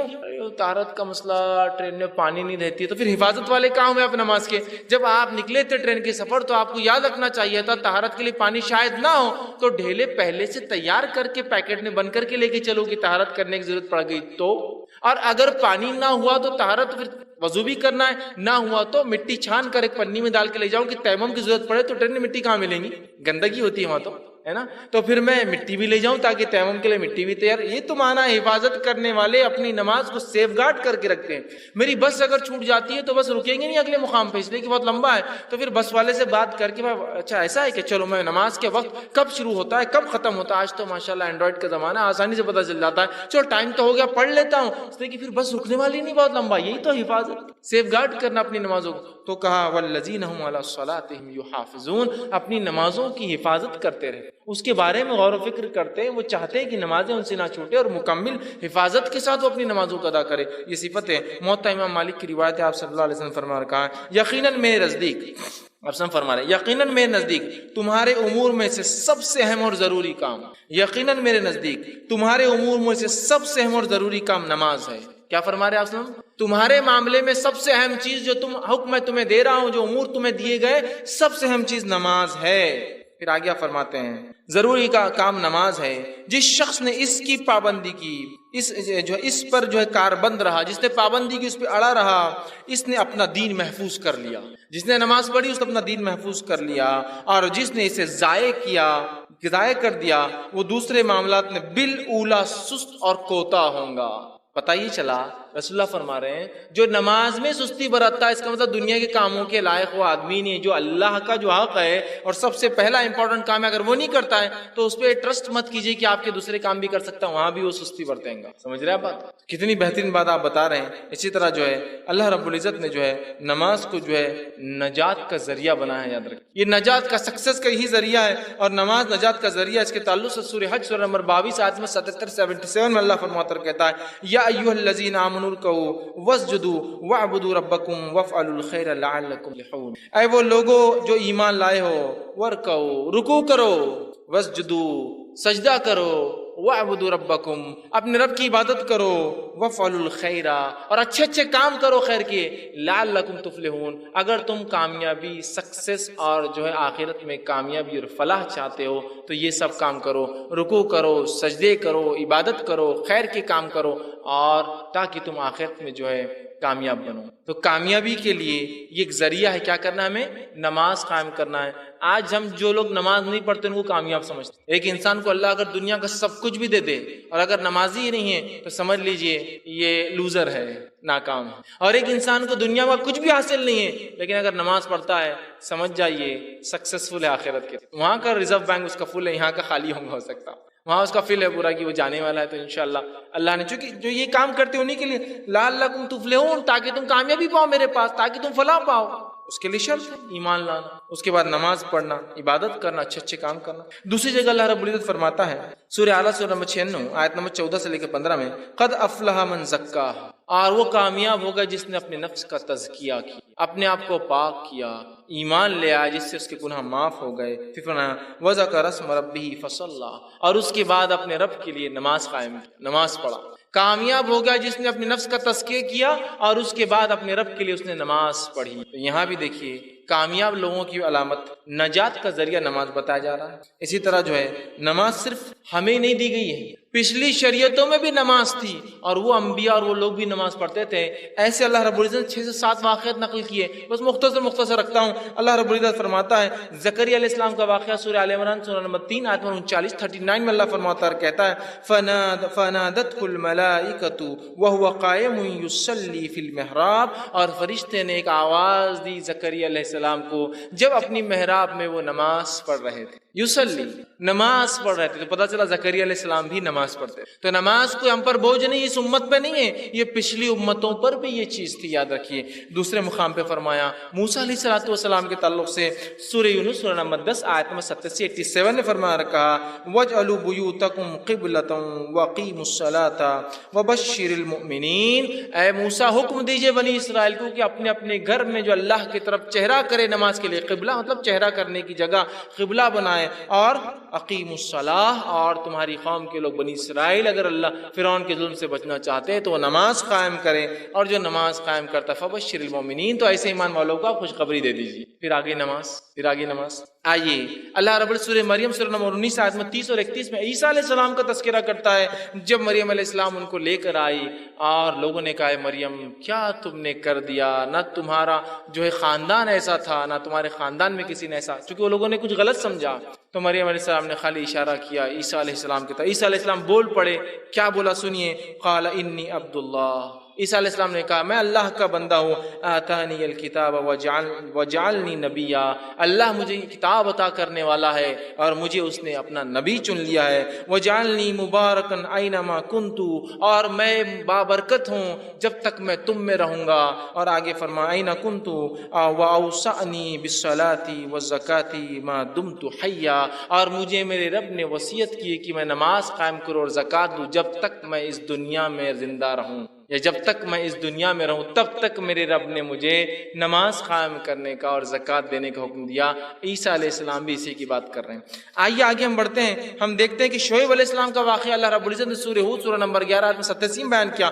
وہاں بھی دیکھیے کیا ہے، شعیب علیہ السلام کی قوم پوچھتی ہے شعیب علیہ السلام سے، قالوا یا شعیب اصلاتک تأمرک ان نترک ما یعبد آباؤنا، اے شعیب کیا یہ تمہاری نمازیں تم کو اس چیز کا حکم دیتی ہے کہ تم انکار کرو اس چیز کا جو ہمارے باپ دادا پوجا کرتے تھے، عبادت کرتے تھے؟ کیا تمہاری نماز یہ حکم دیتی ہے تم کو اللہ کی عبادت کرو اور ہمارے معبودوں کو چھوڑ دو؟ گویا مشرکین نے صحیح پہچانا تھا، نماز توحید کی دعوت دیتی ہے، شرک سے دور کرتی ہے۔ اور دیکھیے اکثر جو مسلمانوں میں سے لوگ شرک کرتے ہیں نا، بے نمازی ہوتے ہیں اس لیے شرک بھی کرتے ہیں۔ تو کہا کیا شعیب تمہاری نمازیں تم کو اس کا حکم دیتی ہے؟ ظاہر سی بات ہے، اس کا مطلب یہاں شعیب علیہ السلام کی نمازیں ان کو اس کا حکم دیتی ہے۔ آئیے اسی طرح اللہ رب العزت نے جو ابراہیم علیہ السلام کے بارے میں بیان کیا اور قرآن نے کہا سورہ ابراہیم سورہ نمبر 14 آیت نمبر 40-40 میں، رب اجعلنی مقیم الصلاۃ ومن ذریتی ربنا وتقبل دعا، اے اللہ مجھے اور میری ذریت آل اولاد کو تو نمازی بنا، اور اے اللہ میری دعا کو تو سن لے، تو دعاؤں کو سننے والا ہے۔ مجھے اور میری ذریت کو، مجھے اور میرے آنے والوں کو، گویا ایک طرح سے دعا ہے جن کو اولادیں ہونے والی ہے نا، یہ دعا کیا کرے، اس لیے کہ یہاں ابراہیم علیہ السلام بھی جو ہے دعا کر رہے اپنے لیے اور اولاد کے لیے آنے والی، اے اللہ مجھے اور میری اولاد کا نماز قائم کرنے والا۔ ہم کہاں دعا کرتے ہیں اپنی اولاد سے پیدائش سے پہلے اللہ نمازی بنا، ہم جو دعا کرتے ہیں اللہ چاند جیسا ہو، گورا ہو، یہ ہو، صحیح سلامت ہو، اس کو بیماریاں نہ ہو، فلاں ہو، ایسا ہو، انجینئر بن جائے، ڈاکٹر بن جائے، یہ بن جائے، کروڑپتی بن جائے، فلاں پتی بن جائے، چاند پر رہے، مارس پر جائے، یہ کرے، یہ نماز قائم۔ دیکھیے ابراہیم علیہ السلام دعا ربی جعلنی مقیم الصلاۃ، اے اللہ جو ہے مجھے نماز قائم کرا، ومن ذریتی، اور میری اولاد کو بھی تو نمازی بنا، چونکہ الٹیمیٹ سکسیسفل انسان یہی ہوتے ہیں، تو اس لیے الٹیمیٹ سکسیس کی دعا ہو رہی ہے اولاد کے لیے۔ اسی طرح اسماعیل علیہ السلام کے تعلق سے ان کے بیٹے تھے، اللہ رب العزت نے فرمایا سورہ مریم سورہ نمبر 19 آیت نمبر 55 میں، وَكَانَ يَأْمُرُ أَهْلَهُ بِالصَّلَاةِ وَالزَّكَاةِ وَكَانَ عِندَ رَبِّهِ مَرْضِيًّا، اور اسماعیل اسلام اپنے گھر والوں کو حکم دیا کرتے تھے، بیوی بچوں کو، نماز کا، زکوٰۃ کا، اور وہ اپنے رب کے نزدیک یہ بڑے پسندیدہ تھے اسماعیل علیہ السلام۔ دیکھیے اسماعیل اسلام اپنے اہل و عیال کو حکم دیتے تھے، اور نبی اکرم صلی اللہ علیہ وسلم کو اللہ نے حکم دیا سورہ عنکبوت سورہ 29 آیت نمبر 45 میں، اقیم الصلاۃ، اے نبی آپ نماز قائم کیجیے، ان الصلاۃ تنہی عن الفحشاء والمنکر، اس لیے کہ نماز فحش اور منکر برے کاموں سے انسان کو روک، ہے نا۔ کتنی پیاری پیاری باتیں بہرحال اس کے اندر بتائی گئی، اور پچھلے انبیاء بھی جو ہے نماز قائم کیا کرتے تھے۔ آئیے ہم آگے دیکھتے ہیں، جامع ترمذی کی روایت ہے، آپ نے فرمایا اور کہا، معاذ بن جبل رضی اللہ عنہ کے راوی کہتے ہیں آپ صلی اللہ علیہ وسلم مجھ سے کہا، کیا میں تجھے اسلام کا سر، اس کا ستون مطلب اس کے کالمز، ستون اور اس کی چوٹی نہ بتلا دوں؟ سب سے زیادہ ہائٹ جو ہوتی ہے؟ انہوں نے کہا اللہ کے رسول صلی اللہ علیہ وسلم بالکل بتلائیے. تو آپ نے بتایا دین اسلام کا سر خود اللہ اور اس کے رسول کے سپردگی ہے، ان کو مان لینا ہے. پھر فرمایا اس کا ستون نماز ہے اور اس کی چوٹی جہاد ہے. ستون، کالم، پلر جس میں اسلام ٹکا ہے وہ کیا ہے؟ نماز. جو نماز نہیں پڑھتا ایک طرح سے اسلام کے ستون کو ڈھاتا ہے، اس کے بیسس کو برباد کرتا. اسی طرح جو ہے بخاری کی روایت آپ نے فرمان کہا یقیناً جب کوئی شخص نماز کے لیے کھڑا ہوتا ہے تو گویا وہ اپنے رب سے بات چیت کرتا ہے. چیٹنگ میں کتنا مزہ آتا ہے نا لوگوں کو، ہابیز چیٹنگ، بات کرنا کسی سے. تو جب انسان نماز قائم کرتا ہے تو اپنے رب سے بات چیت کرتا ہے. اسی لیے حدیث میں آپ نے فرمایا کوئی نماز کی حالت میں قبلے کی طرف نہ تھوکے، اس لیے کہ جب تم نماز پڑھتے ہو اپنے رب سے کلام کرتے ہو. کوئی کلام کرتے ہوئے کیا تھوکتا ہے کہ کسی کلام؟ بات چیت ہے یہ ایک طرح کی. ہمارے مسائل پریشانی ہم کہاں بھاگ رہے ہیں، لوگوں کے سامنے ہاتھ پیر جوڑ رہے ہیں. یہاں بھاگیے، رب سے بات کیجیے، رب سے چیٹ کیجیے، بتائیے اس کو یہ مسئلہ ہے میرا. نماز قائم کیجیے، دعائیں کیجیے کہ اللہ فلاں مسئلہ یہ ہو گیا آپ کا حل. چونکہ بندہ جب نماز پڑھتا ہے اللہ سے بات کر رہا ہے، اس کا رابطہ سیدھا اس کے رب سے ہے، بغیر کسی فون کے، بغیر کسی خرچ کیے کہ آپ اپنے رب سے رابطہ کرتے ہیں کھڑے کھڑے. اسی طرح جو ہے اللہ کی نزدیکی کا ذریعہ نماز ہے. یاد رکھیے کوئی بندہ مقرب بندہ اللہ کا پسندیدہ چنندہ اچھا نہیں ہو سکتا جب تک نماز نہ قائم کریں. صحیح مسلم کی روایت ہے، آپ نے فرماتے ہیں بندہ حالت سجدے میں اپنے رب سے سب سے زیادہ قریب ہوتا ہے. گویا نماز کا ایک پارٹ ہے صرف سجدہ، تو کہا سجدے میں سب سے زیادہ قریب، مطلب اللہ سے قریب ہونا ہے تو سجدے کرنا پڑیں گے. اور افسوس کی بات یہ کہ ہاں بہت سے لوگ جو لوگ نماز نہیں پڑھتے ان کو اللہ سے قریب سمجھتے ہیں، اور یہ بہت بڑے ولی ہیں، کبھی نماز نہیں پڑھتے لیکن او ماشاء اللہ، لیکن نماز کیوں نہیں پڑھتے؟ نہیں یہ بخشا ہے، ان کو ضرورت نہیں. انبیاء علیہ الصلوۃ والسلام کے 7 کے تذکرے کیا میں نے نماز کے، اور ان کو ضرورت نہیں، لیکن ماشاءاللہ ان کو ضرورت تھی، لیکن پورے 7 انبیاءوں کو. اور بھی ہے سلیمان علیہ السلام کا تذکرہ ہے، داؤد علیہ السلام کا، میں نے اتنے نہیں لیے چونکہ وقت نہیں تھا. اور بھی تذکرے انبیاء کے، نماز کا تذکرہ ان کے ساتھ بھی لیکن وقت نہیں تھا، بلکہ صرف 7 کا رکھا آپ کے ساتھ. اندازہ لگے سب سے زیادہ قریب نماز کی حالت میں ہوتا ہے. ظاہر سے سب سے قریب بندہ بھی وہی جو رب کے نزدیک ہوتا ہے، نماز قائم کرتا ہے. اسی طرح جو ہے نماز جو ہے اپنے رب سے محبت کی علامت ہے. جو شخص نماز پڑھتا ہے وہ اللہ سے محبت کرتا ہے. اس کا مطلب یہ ہے، بخاری کی روایت ابو ہریرہ رضی اللہ عنہ فرماتے ہوئے کہتے ہیں آپ صلی اللہ علیہ وسلم نے فرمایا کہا جو ہے اور میرا بندہ جن جن عبادتوں سے، مطلب حدیث قدسی ہے جس میں اللہ فرماتا ہے، آپ نے فرمایا اور میرا بندہ جن جن عبادتوں سے میرا قرب حاصل کرتا ہے، نزدیکی حاصل کرتا ہے، ان میں سب سے زیادہ میں جو عبادت کو پسند کرتا ہوں وہ فرائض ہے. جس عبادت کے ذریعے ہم اللہ سے سب سے زیادہ قریب جا سکتے ہیں وہ کون سی عبادت ہے؟ فرض عبادتیں ہیں، توحید، نماز، روزہ، زکوٰۃ اور حج. پھر اللہ فرماتا کہتا ہے اس کے بعد جب میرا بندہ نفل ادا کرتا ہے فرض کے بعد تو اللہ فرماتا ہے مجھ سے اتنا نزدیک ہو جاتا ہے کہ میں اس سے محبت کرنے لگتا ہوں. فرض کے بعد نفل، یہ نہیں کہ آپ صرف نفل ہی پڑھ رہے ہیں، فرض کا کیا نہیں، فرض نہیں ہوتی، اپنے نفل کا بہت دیتے ہیں، اور رات میں تہجد ہو رہی، فجر غائب. سب سے زیادہ میں جس چیز کو پسند کرتا ہوں بندے کے معاملے وہ ہے فرائض. اور پھر اس کے بعد جب وہ نفل ادا کرتا فرائض کے بعد تو بس اللہ کہتا ہے میں اس سے اتنا قریب ہو جاتا ہوں کہ میں اس سے محبت کرنے لگ جاتا ہوں. نہ صرف بندہ اللہ سے محبت کی علامت ہے نماز، اللہ کی محبت بھی بندے کو آتی نماز کی وجہ سے. اسی طرح جو ہے نماز نعمتوں کی شکر گزاری ہے. جو بندہ نماز پڑھتا ہے اپنے رب کی جو نعمتیں اللہ نے دی اس کی شکر گزاری کرتا ہے.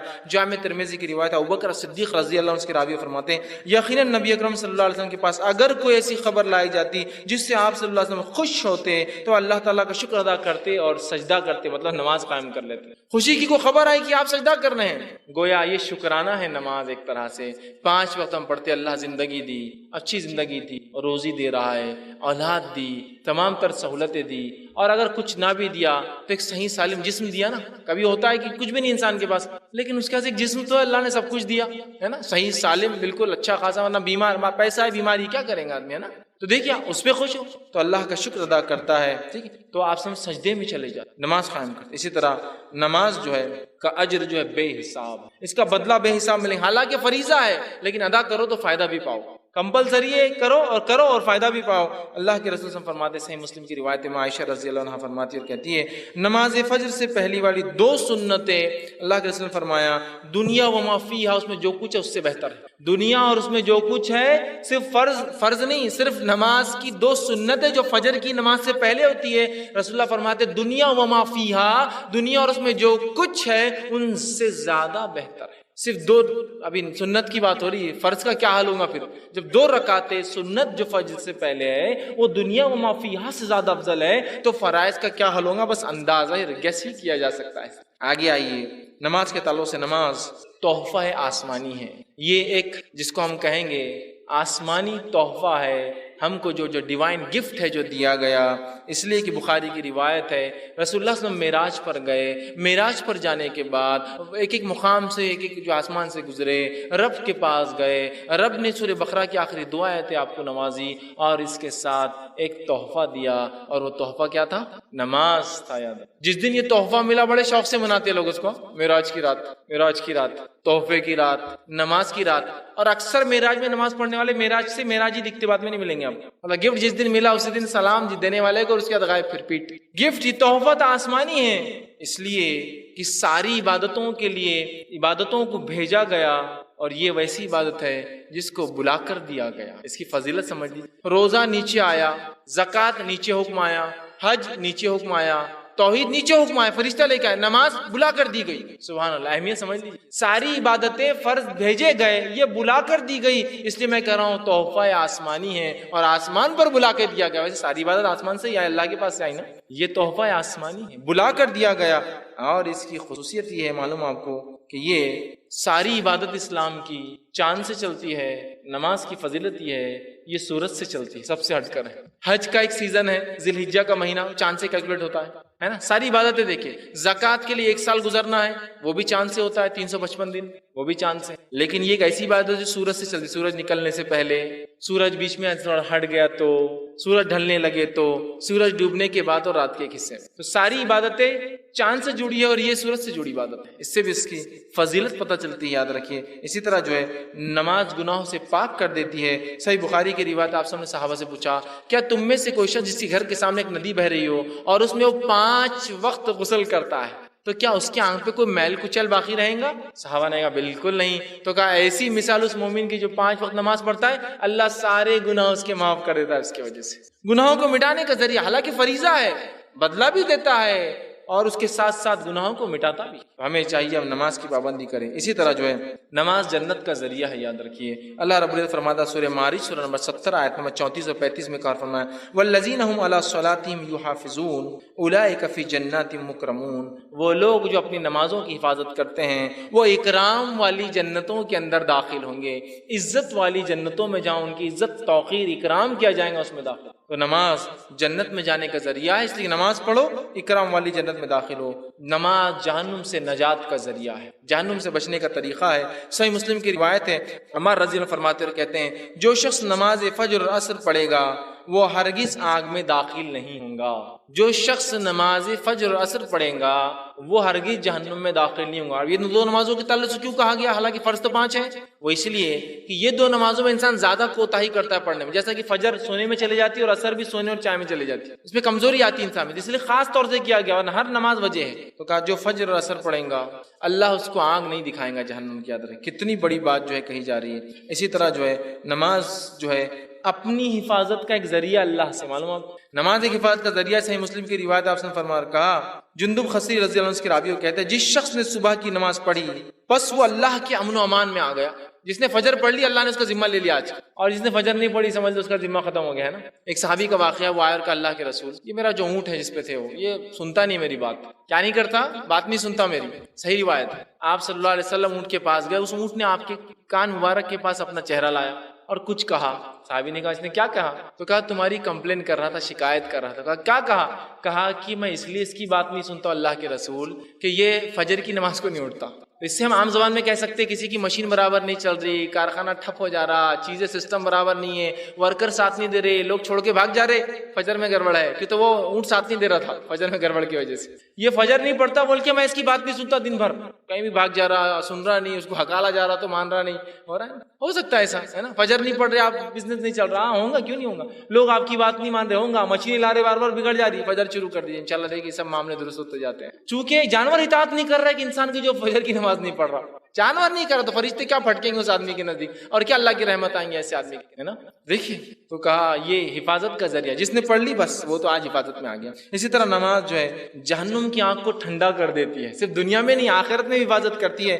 طبرانی کی روایت آپ نے فرمایا جب اذان ہوتی ہے تو فرشتے کہتے ہیں لوگوں اٹھو اور جو آنکھ تم نے اپنے لیے برے اعمال کر کے جلائی اس کو بجھاؤ، ٹھنڈا کرو، جاؤ نماز کے۔ مطلب نماز کو جانے سے جہنم کی آنکھ ٹھنڈی کر دی جاتی ہے۔ فرشتے کہتے ہیں لوگوں اٹھو جاؤ مسجد کی طرف، اور جو آنکھ تم نے اپنے لیے جلائی ہے بدعمالیوں سے ٹھنڈی کر لو اس کو۔ تو نماز پڑھنا جہنم سے نجات کا ذریعہ، آنکھ کو بجانے کا ذریعہ ہے۔ نمازی اللہ کا مہمان ہوتا ہے، اس سے بڑی کیا بات ہو سکی، کیا فضائل ہے نماز، مہمان ہے۔ آپ نے فرمایا، طبرانی کی روایت ہے، مسجد میں آنے والا نمازی اللہ کا مہمان ہے، جب وہ اللہ سے ملاقات کرے گا اللہ اس کی عزت فرمائے گا۔ پھر تب ابھی مہمان ہے لیکن ابھی تو اللہ اس کی، لیکن جب وہ اللہ سے مل لیں گا، اس کی موت آ جائیں گی، اللہ اس کی مہمان نوازی کر دیں گا۔ اب آپ اندازہ لگائیے، میزبان مہمان کے گھر اور اس کی حیثیت سے اندازہ لگا لیتا ہے کیا میزبانی ہونے والی ہے اندر، ہے نہیں ہے؟ غریب آدمی نے بلایا تو اس کی حیثیت سے کچھ نہ کچھ ہوں گا، تھوڑا مالدار ہے تو اس کی حیثیت سے کچھ زیادہ ہوں گا، بہت مالدار ہے تو اس کی حیثیت سے اور زیادہ ہوں گا، بہت زیادہ مالدار ہے نا، تو اللہ رب العزت تو سارے کائنات کا مالک ہے، انسان اس کا مہمان بن کے جائیں گا۔ امید ہی کی جا سکتی ہے کہ ہمارا رب کیسی ہماری مہمان نوازی کریں گا۔ نمازی انسان اللہ کا مہمان ہے، اور اللہ رب العزت روز قیامت اپنے مہمان جو ہے جب بھی وہ ملیں گا، جب اس کی جو ہے مہمان نوازی کرنے والا ہے۔ اسی طرح جو ہے نماز کی اہمیت اتنی زیادہ ہے کہ اللہ کے رسول صلی اللہ علیہ وسلم فرماتے ہیں، ابو داؤد کی حدیث ہے، جب بچے 7 سال کی ہو تو انہیں مسجد لے جاؤ۔ کہاں لے جاؤ؟ مسجد لے جاؤ۔ اور 10 سال کی اور نماز نہ پڑھے تو کیا کرو؟ ضرب لگاؤ، مارو۔ کیا کیا کبھی ہم نے اپنی اولاد کے ساتھ؟ کہیں ایسا تو نہیں ہماری اولاد آج ہم کو بددعا دیتی ہے، باپ نے عادت نہیں لگائی بول کے آج ہم نمازی نہیں ہیں؟ 7 سال کی ہو تو مسجد لے جاؤ۔ ہمارے پاس بچہ بڑا ہو رہا ہے، 7 سال ایسی عمر ہوتی ہے جب بچہ بولتا ہے، اس کے اپنے آئیڈیاز ہوتے ہیں، ایک بولنے کی عمر ہو جاتی ہے، تو ہم اس کو بازار لے جا رہے ہیں، گھمانے لے جا رہے ہیں۔ اب بڑے ہو گئے تو ٹرین کا سفر کریں گے بیٹا تم، اب میں جہاز میں لے جاؤں گا، 7 سال کا وعدہ تھا، سب کر رہے ہیں، سوائے اس کے کہ جو کہا جا رہا ہے نماز کی تاکید کرو، اور اگر 10 سال تک 3 ایئرس کی پیریڈ میں بھی عادی نہ بنے تو پھٹکا لگاؤ، چونکہ یہ آخرت کی نجات کا ذریعہ ہے نا۔ اگر تھوڑی سی مار سے زندگی بدلتی ہے تو اس سے زیادہ کیا ہو سکتا ہے، سمجھ رہے ہیں آپ؟ آسلم فرماتے ہیں، اللہ اس باپ پر رحم کرے جو گھر میں کوڑا لٹکا دے، اس نیت سے نہیں کہ مارے، اس نیت سے کہ اس کے ڈر سے بچے نماز شروع ہو جائے۔ آج ڈر سے پڑھیں گے، کل اخلاص سے پڑھیں گے۔ عادت تو مسجد جانے کی، ہم کو عادت ہی نہیں نا مسجد جانے کی، مسئلہ یہ ہے کچھ لوگ مسجد جاتے ہیں شرم بھی آتی، معلوم، اللہ رحم کرے، بہت شرم آتی ہے مسجد جانے کی۔ کچھ لوگ اتنے ہائیجینک ہو جاتے ہیں کہ مسجد کا پانی پہ شک ہوتا ہے، اتنے لوگ ہاتھ ڈال رہے گندا ہوگا ہوں گا، اتنے لوگ چوتے رکھ رہے گندے ہوں گے، اتنے لوگ سجدہ کرتے گندا ہوگا، اتنے لوگ فلاں کرتے گندا ہوگا ہوں گا، ان ہائیجینک ہو جاتا ہے ان کے لیے۔ بہانوں کی تو اللہ رحم کرے، ایسی ایک فہرست ہے اسی کو، مطلب وہ لمٹ لیس بہانے ہوں، اس کو کاؤنٹ بھی نہیں کیا سکتا ہے نا۔ تو یہاں دیکھیے مارنے کا حکم ہے۔ اسی طرح باجماعت نماز نہ پڑھنے والوں کے تعلق سے آپ نے فرمایا، میرا دل چاہتا، حدیث کے الفاظ دیکھیے، صحیح مسلم کی روایت ہے، آپ نے فرمایا اور کہا، میرا دل چاہتا اذان دیجیے اور کسی ایک نوجوان کو نماز کے لیے آگے کھڑے کر دوں، مطلب میں خود نماز نہ پڑھاؤں، کسی نوجوان کو آگے بڑھا دوں، اور پھر میں کچھ لوگوں کو لے جا کے لکڑیاں جمع کروں اور ان لوگوں کے گھروں کو آگ لگا دوں جو مسجد میں نماز چھوڑ کر گھروں میں نماز پڑھتے ہیں۔ مطلب وہ بے نمازی نہیں ہیں، جماعت سے نماز نہیں پڑھتے ہیں، تو گھر جلانے کی بات ہو رہی ہے۔ میرا دل چاہتا ہے کہ میں نماز کے لیے اذان دی جائے، میں کسی اور کو آگے بڑھا دوں، میں خود پیچھے سے ہٹ جاؤں، پھر کچھ لوگوں کو لوں، لکڑیاں جمع کروں اور لوگوں کے گھروں میں آگ لگا دوں جو با جماعت نماز چھوڑ کر گھروں میں نماز پڑھتے ہیں۔ تو گھر میں نماز پڑھنے والوں کے لیے آگ کی بات ہو رہی ہے، تو نماز چھوڑنے والے کے لیے تو ظاہر سی بات ہے کتنی آگ ہے دنیا میں بھی اور آخرت میں۔ تو جلانے کا عذاب، اصل حدیث میں فرمایا، صحیح مسلم کی روایت ہے، جلانے کا عذاب صرف آنکھ کے مالک کو حق ہے جلانے کا عذاب دینے کا، جو کہ اللہ ہے۔ یہاں کہہ رہے جلا دینے کا میرا دل چاہتا ہے، کیا نہیں آپ نے، لیکن دل چاہتا ہے۔ اتنا برا عمل ہے یہ کہ نبی رحمت بھی یہ کہہ رہے ہیں، جس کو اللہ نے سارے عالم کے لیے رحمت بنایا، کہ دل جلا دوں، میرا دل چاہتا ہے، گھر جلا دوں ان لوگوں کی، جو ایسا انداز کتنی اہمیت ہے۔ اسی طرح جو ہے نبی اکرم صلی اللہ علیہ وسلم کا نماز کا کیا ذوق تھا، کیا آپ اس کا وہ شوق تھا۔ بخاری کی روایت آپ سے رات بھر کھڑے کے نفل پڑھتے، اتنا کہ آپ کے پیر سوج جاتے۔ میں عائشہ نے سوال کیا، اللہ کے رسول کیوں پڑھتے آپ اتنی نمازیں، آپ کے گناہ بخشائے، اللہ نے آپ کی مغفرت کر دی ہے۔ تو آپ سے نے کیا پیارا جواب دے رکھا، افلا اکون عبدا شکورا، کیا میں اللہ کا شکر گزار بندہ نہ بنوں؟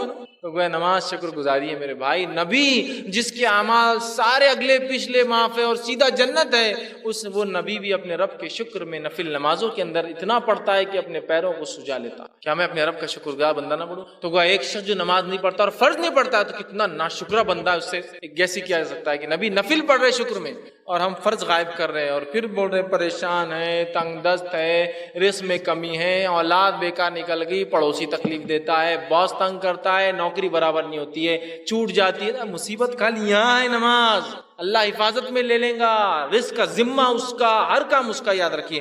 اسی طرح صحابہ کا نماز کا ذوق سنیے، صحیح بخاری کی روایت ہے، ابوبکر صدیق رضی اللہ عنہ کے تعلق سے آتا ہے کہ جب آپ خلیفہ بنے اور نماز پڑھاتے تھے، نماز میں اتنا روتے تھے کہ پیچھے والوں کو خیرت کی آواز نہیں جاتی. اتنا ذوق نماز کا، اتنی کثرت سے پڑھتے تھے اور امامت بھی کرتے اور کبھی آیت اتنا روتے تھے کہ پیچھے مسجد تک آواز چلی اور آپ کی خیرت کی آواز برابر نہیں آیا کرتی. عمر ابن خطاب رضی اللہ عنہ کے تعلق سے موطا امام مالک کی روایت جو ہے آتا ہے، کیا فرمایا کرتے تھے، تمہارے کاموں میں سے سب سے زیادہ اہمیت میرے نزدیک جس کام کی وہ نماز ہے. جو شخص اپنی نماز کی حفاظت کرے گا تو جو ہے اور اس کو دیکھ بھال کرے گا وہ اپنے پورے دین کی حفاظت کرے گا، اور جو نماز کو ضائع کرے گا وہ باقی تمام چیزوں میں بدرجہ اولا اس کو ضائع کرے گا. گویا یہ حدیث کا ایک طرح سے مفہوم ہے جو پچھلے رقم ہے، وہ حدیث سیم ریپیٹ کیا آپ نے. جس نے نماز پڑھی وہ بدرجہ اولا انسان اچھا ہے، جس نے چھوڑا وہ دنیا کے کام میں تو بہت ہی سست بیکار انسان ہے. یہ عمر بن خطاب رضی اللہ عنہ نے. انس بن مالک رضی اللہ عنہ کے تعلق سے آتا ہے، جب آپ بخاری کی جب نماز پڑھتے اور سجدے اور قیام کرتے تو ایسا لگتا لوگوں کو نماز شاید بھول گئے کہ نماز میں اتنے لمبے کرتے کہ پیچھے کھڑے ہونے لگتا شاید بھول گئے آپ، مطلب شاید یاد نہیں رہا کیا کر رہے ہیں یا گڑبڑ ہو گئی تو سوچ رہے ابھی کیا کروں، اتنی لمبی لمبی نمازیں پڑھتے ہیں.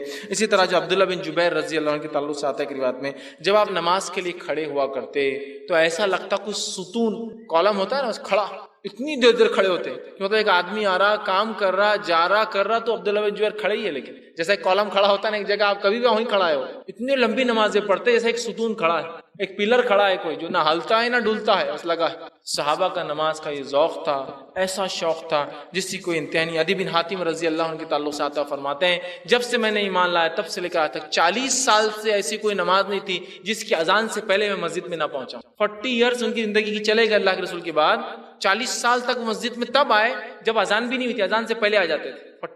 40 سال. یہ تو حفاظت اور ذوق تھا کہ نماز کی چوک نہ ہو جائے، لیٹ نہ ہو جاؤں، اذان سے پہلے مسجد میں. نوافل پڑھ رہے ہیں، وضو کر رہے ہیں، تحیت المسجد پڑھ رہے ہیں، تحیت الوضو پڑھ رہے ہیں، موقدہ پڑھ رہے ہیں، سنتیں جو ہے وہ ادا کر رہے ہیں، نفل آخر ٹائم میں تو امام کے ساتھ فرض پڑھ رہے ہیں، فرض کے بعد جو سنتیں وہ پڑھ رہے ہیں، موقدہ پڑھ رہے ہیں، اس لیے کہ وہ جانتے تھے الٹیمیٹ سکسیس یہی ہے، دنیا کامیابی نہیں دے سکتی. نماز کو چھوڑنا کیا ہے؟ اب اتنے فضائل کی بات، چونکہ وقت نہیں ہے، اس کے فضائل کم و بیش نماز کی اگر قرآن حدیث سے نکالے جائے تو 80 سے زیادہ ہوتے ہیں. میرے پاس وقت نہیں تھا لیکن میں گنواؤں گا، آخر میں خالی سرسری بولتا جاؤں گا انشاءاللہ. کچھ تو گنوا دیے. نماز چھوڑنے والے کا کیا انجام ہوگا اور نماز چھوڑنے کے ہمارے بہانے دونوں رکھوں گا میں انشاءاللہ، اور ان بہانوں کا ازالہ بھی کروں گا. صرف نماز کی اہمیت بتانے معاملہ ختم نہیں ہوگا، اس کے بہانے بڑے ایک سے ایک ہمارے پاس ہے نا. اکثر لوگ نماز جو پڑھتے ہیں وہ نماز پڑھنے کا بھی معاملہ بڑا عجیب ہے، انشاءاللہ آگے وہ بھی رکھوں گا. نماز چھوڑنے والے کے ساتھ کیا ہوگا یا وہ آدمی کیا ہے اس کا معاملہ.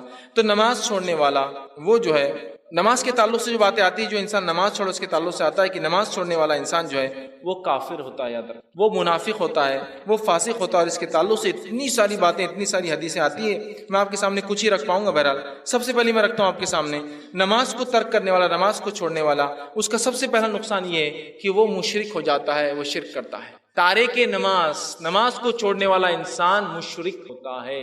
آئیے دلیل، آپ صلی اللہ علیہ وسلم نے فرمایا اور کہا. پہلے قرآن کی آیت دیکھتے ہیں، اللہ رب العزت فرماتا ہے سورہ روم سورہ نمبر 30 آیت میں 31 میں فرماتا ہے منیبین الیہ واتقوا واقیموا الصلاۃ ولا تکونوا من المشرکین. منیبین الیہ، متقین المؤمنون کی صفت ہے، گناہ کرتے ہیں تو اپنے رب کی طرف پلٹ جاتے ہیں، انابت کرتے ہیں، لوٹ جاتے ہیں. پھر فرمایا واتقوا، اور اس کا ڈر اختیار کرتے ہیں، واقیموا الصلاۃ، اور نماز قائم کرتے ہیں، ولا تکونوا من المشرکین، اے نبی نماز قائم کرنا اور مشرکوں میں سے نہ ہو جانا. گویا نماز کو چھوڑنے والا مشرک ہوتا ہے. اور کتنا آسان ہے ہمارے نماز چھوڑنا، اللہ رحم کرے. نماز کو چھوڑنے والا مشرک ہوتا ہے. نبی اکرم صلی اللہ علیہ وسلم فرماتے ہیں، مسند احمد کی روایت ہے، ترک الصلاۃ الشرک، نماز کو چھوڑنا شرک ہے. لفظ کے ساتھ بالکل جملہ ہے، نماز کو چھوڑنا شرک ہے. اس لیے کہ جس رب نے پیدا کیا اگر تم اس کی عبادت نہیں کرتے اس کا مطلب کسی نہ کسی اور چیز کی عبادت تمہارے دل میں رچ بس گئی ہے. نماز کو چھوڑنا شرک ہے. آگے جو ہے آپ سے ان کے تعلق سے آتا ہے کہ نماز کے تعلق سے آپ فرماتے ہیں نماز کو چھوڑنا کفر ہے. جب میں چھوٹا تھا ایک مرتبہ والد صاحب نے کتاب لا الکبائر، کبیرہ گناہوں کی، جو وہ کتاب گھر میں آنے والی تھی تو پہلے سے معلوم ہو گیا تھا کہ کتاب آنے والی ہے الکبائر. تو ایک چھوٹے بچے ہونے کے ناطے بڑا جوش و جذبہ تھا کیا آنے والا ہے، اور ایسے ایسے گناہ اس میں ملنے والے جو گناہ ہم کبھی نہیں دیکھے ہوں گے زندگی. مطلب ہم ایسا سوچ رہے تھے چھوٹے ہونے کے ناطے اس میں وہ گناہ کی کاؤنٹنگ ہوں گی جو پوری زندگی میں ہم نے کبھی نہیں دیکھے تھے. ایک ہوتا نا کہ ایسے ایسے گناہ جو کبھی سنے نہیں کبھی دیکھے نہیں. جب الکبائر کتاب آ گئی اور اس کو کھولے تو اس میں لکھا ہوا نماز کا چھوڑنا. چھوٹے بچے ہونے کے ناطے ہم تو ایسا سوچ رہے تھے اس میں وہ گناہ ہوں گے جو کبھی زندگی میں نہیں سنے ہوں گے. یہاں تو لکھا نماز کا چھوڑنا. اور ہم جو اس ماحول میں تھے ہم دیکھ رہے تھے ہر کوئی نماز چھوڑتا تھا. ہم کو لگا یا تو کتاب غلط ہے تو لوگ غلط ہے. مسئلہ کیا ہے کہ نماز چھوڑنا کہ کبیرہ گناہ ہے ہمیں نہیں پتا تھا، چھوٹے تھے اور ہم کو لگا کبیرہ گناہ ہوتا ہے ایسے جو مسلمان سماج میں دکھتے بھی نہیں ہوں گے کو کرتے ہوئے. نماز کا چھوڑنا تو آج کیا معاملہ ہے. آپ فرماتے ہیں نماز کا چھوڑنے والا جو ہے وہ کافر ہو. کفر سمجھتے ہیں کافر ہے. آئیے سنیے الفاظ جو ہے, یہ حدیث جو ہے صحیح ترغیب و تہذیب کی روایت ہے. ثوبان رضی اللہ عنہ فرماتے ہیں کہ آپ صلی اللہ علیہ وسلم فرمایا اور کہا, بندے اور کفر اور ایمان کے بیچ میں فرق جو ہے نماز ہے, اس لیے کہ آپ نے فرمایا اسے ترک کرنے والا بندہ مشرک قرار پاتا ہے. بندہ, انسان, ایمان, کفر کے بیچ میں فرق نماز ہے, اس لیے کہ نماز چھوڑنے والا فرماتے ہیں مشرک ہو جاتا ہے, اور شرک کرنے سے وہ کفر بھی کر لیتا ہے. شرک کرنے والا کافر ہو جاتا ہے. سمجھ رہے ہیں؟ تو آپ فرما رہے ہیں بندے اور کفر اور ایمان کے بیچ میں فرق نماز ہے, اسے ترک کرنے سے بندہ مشرک قرار پاتا ہے.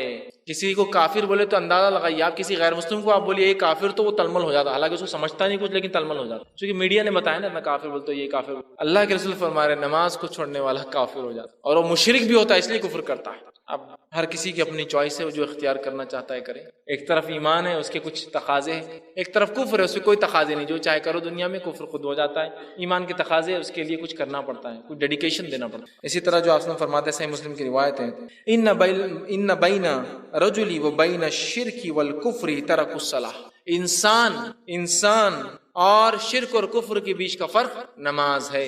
شرک اور کفر کے بیچ کا فرق نماز ہے. ایک انسان ہے, اگر وہ شرک اور کفر پہ نہیں ہے تو فرق وہ چیز بتاتی ہے کہ وہ نمازی ہے. اب ہم اپنے آپ کو کس میں ڈالیں, ہم خود سوچ سکتے ہیں ہم کتنی نمازیں پڑھ رہے ہیں, اور اس سے آگے بڑھیے, اس سے آگے بڑھیے, اس سے بھی گھٹیا ایک درجہ ہے, اس درجے میں بھی انسان مشرک ایک درجہ ہے, کفر ایک درجہ, کفر سے بھی نیچے ایک درجہ ہے, معلوم آپ کو وہ کیا ہے؟ نفاق. اس لیے کہ نفاق, منافقت کفر کا ایک اعلیٰ قسم ہے, اس لیے اس کی سزا سب سے نچلی ہے. تو ایک نماز, جو انسان نماز چھوڑتا ہے وہ منافق. اس لیے کہ اللہ رب العزت قرآن فرماتا ہے سورہ نساء سورہ نمبر 4 آیت میں 142 میں, وَإِذَا أَقَامُوا إِلَى الصَّلَاةِ قَامُوا كُسَالَىٰ. جب منافق نماز کے لیے کھڑا ہوتا ہے تو بڑی سستی سے کھڑا ہوتا ہے. يُرَاءُونَ النَّاسَ, اور جو کچھ پڑھتا ہے, جو کچھ کرتا ہے وہ لوگوں کو دکھانے کرتا ہے. وَلَا يَذْكُرُونَ اللَّهَ إِلَّا قَلِيلًا, اور نہیں کرتا اللہ کا ذکر مگر بہت تھوڑا. کیا فرمایا؟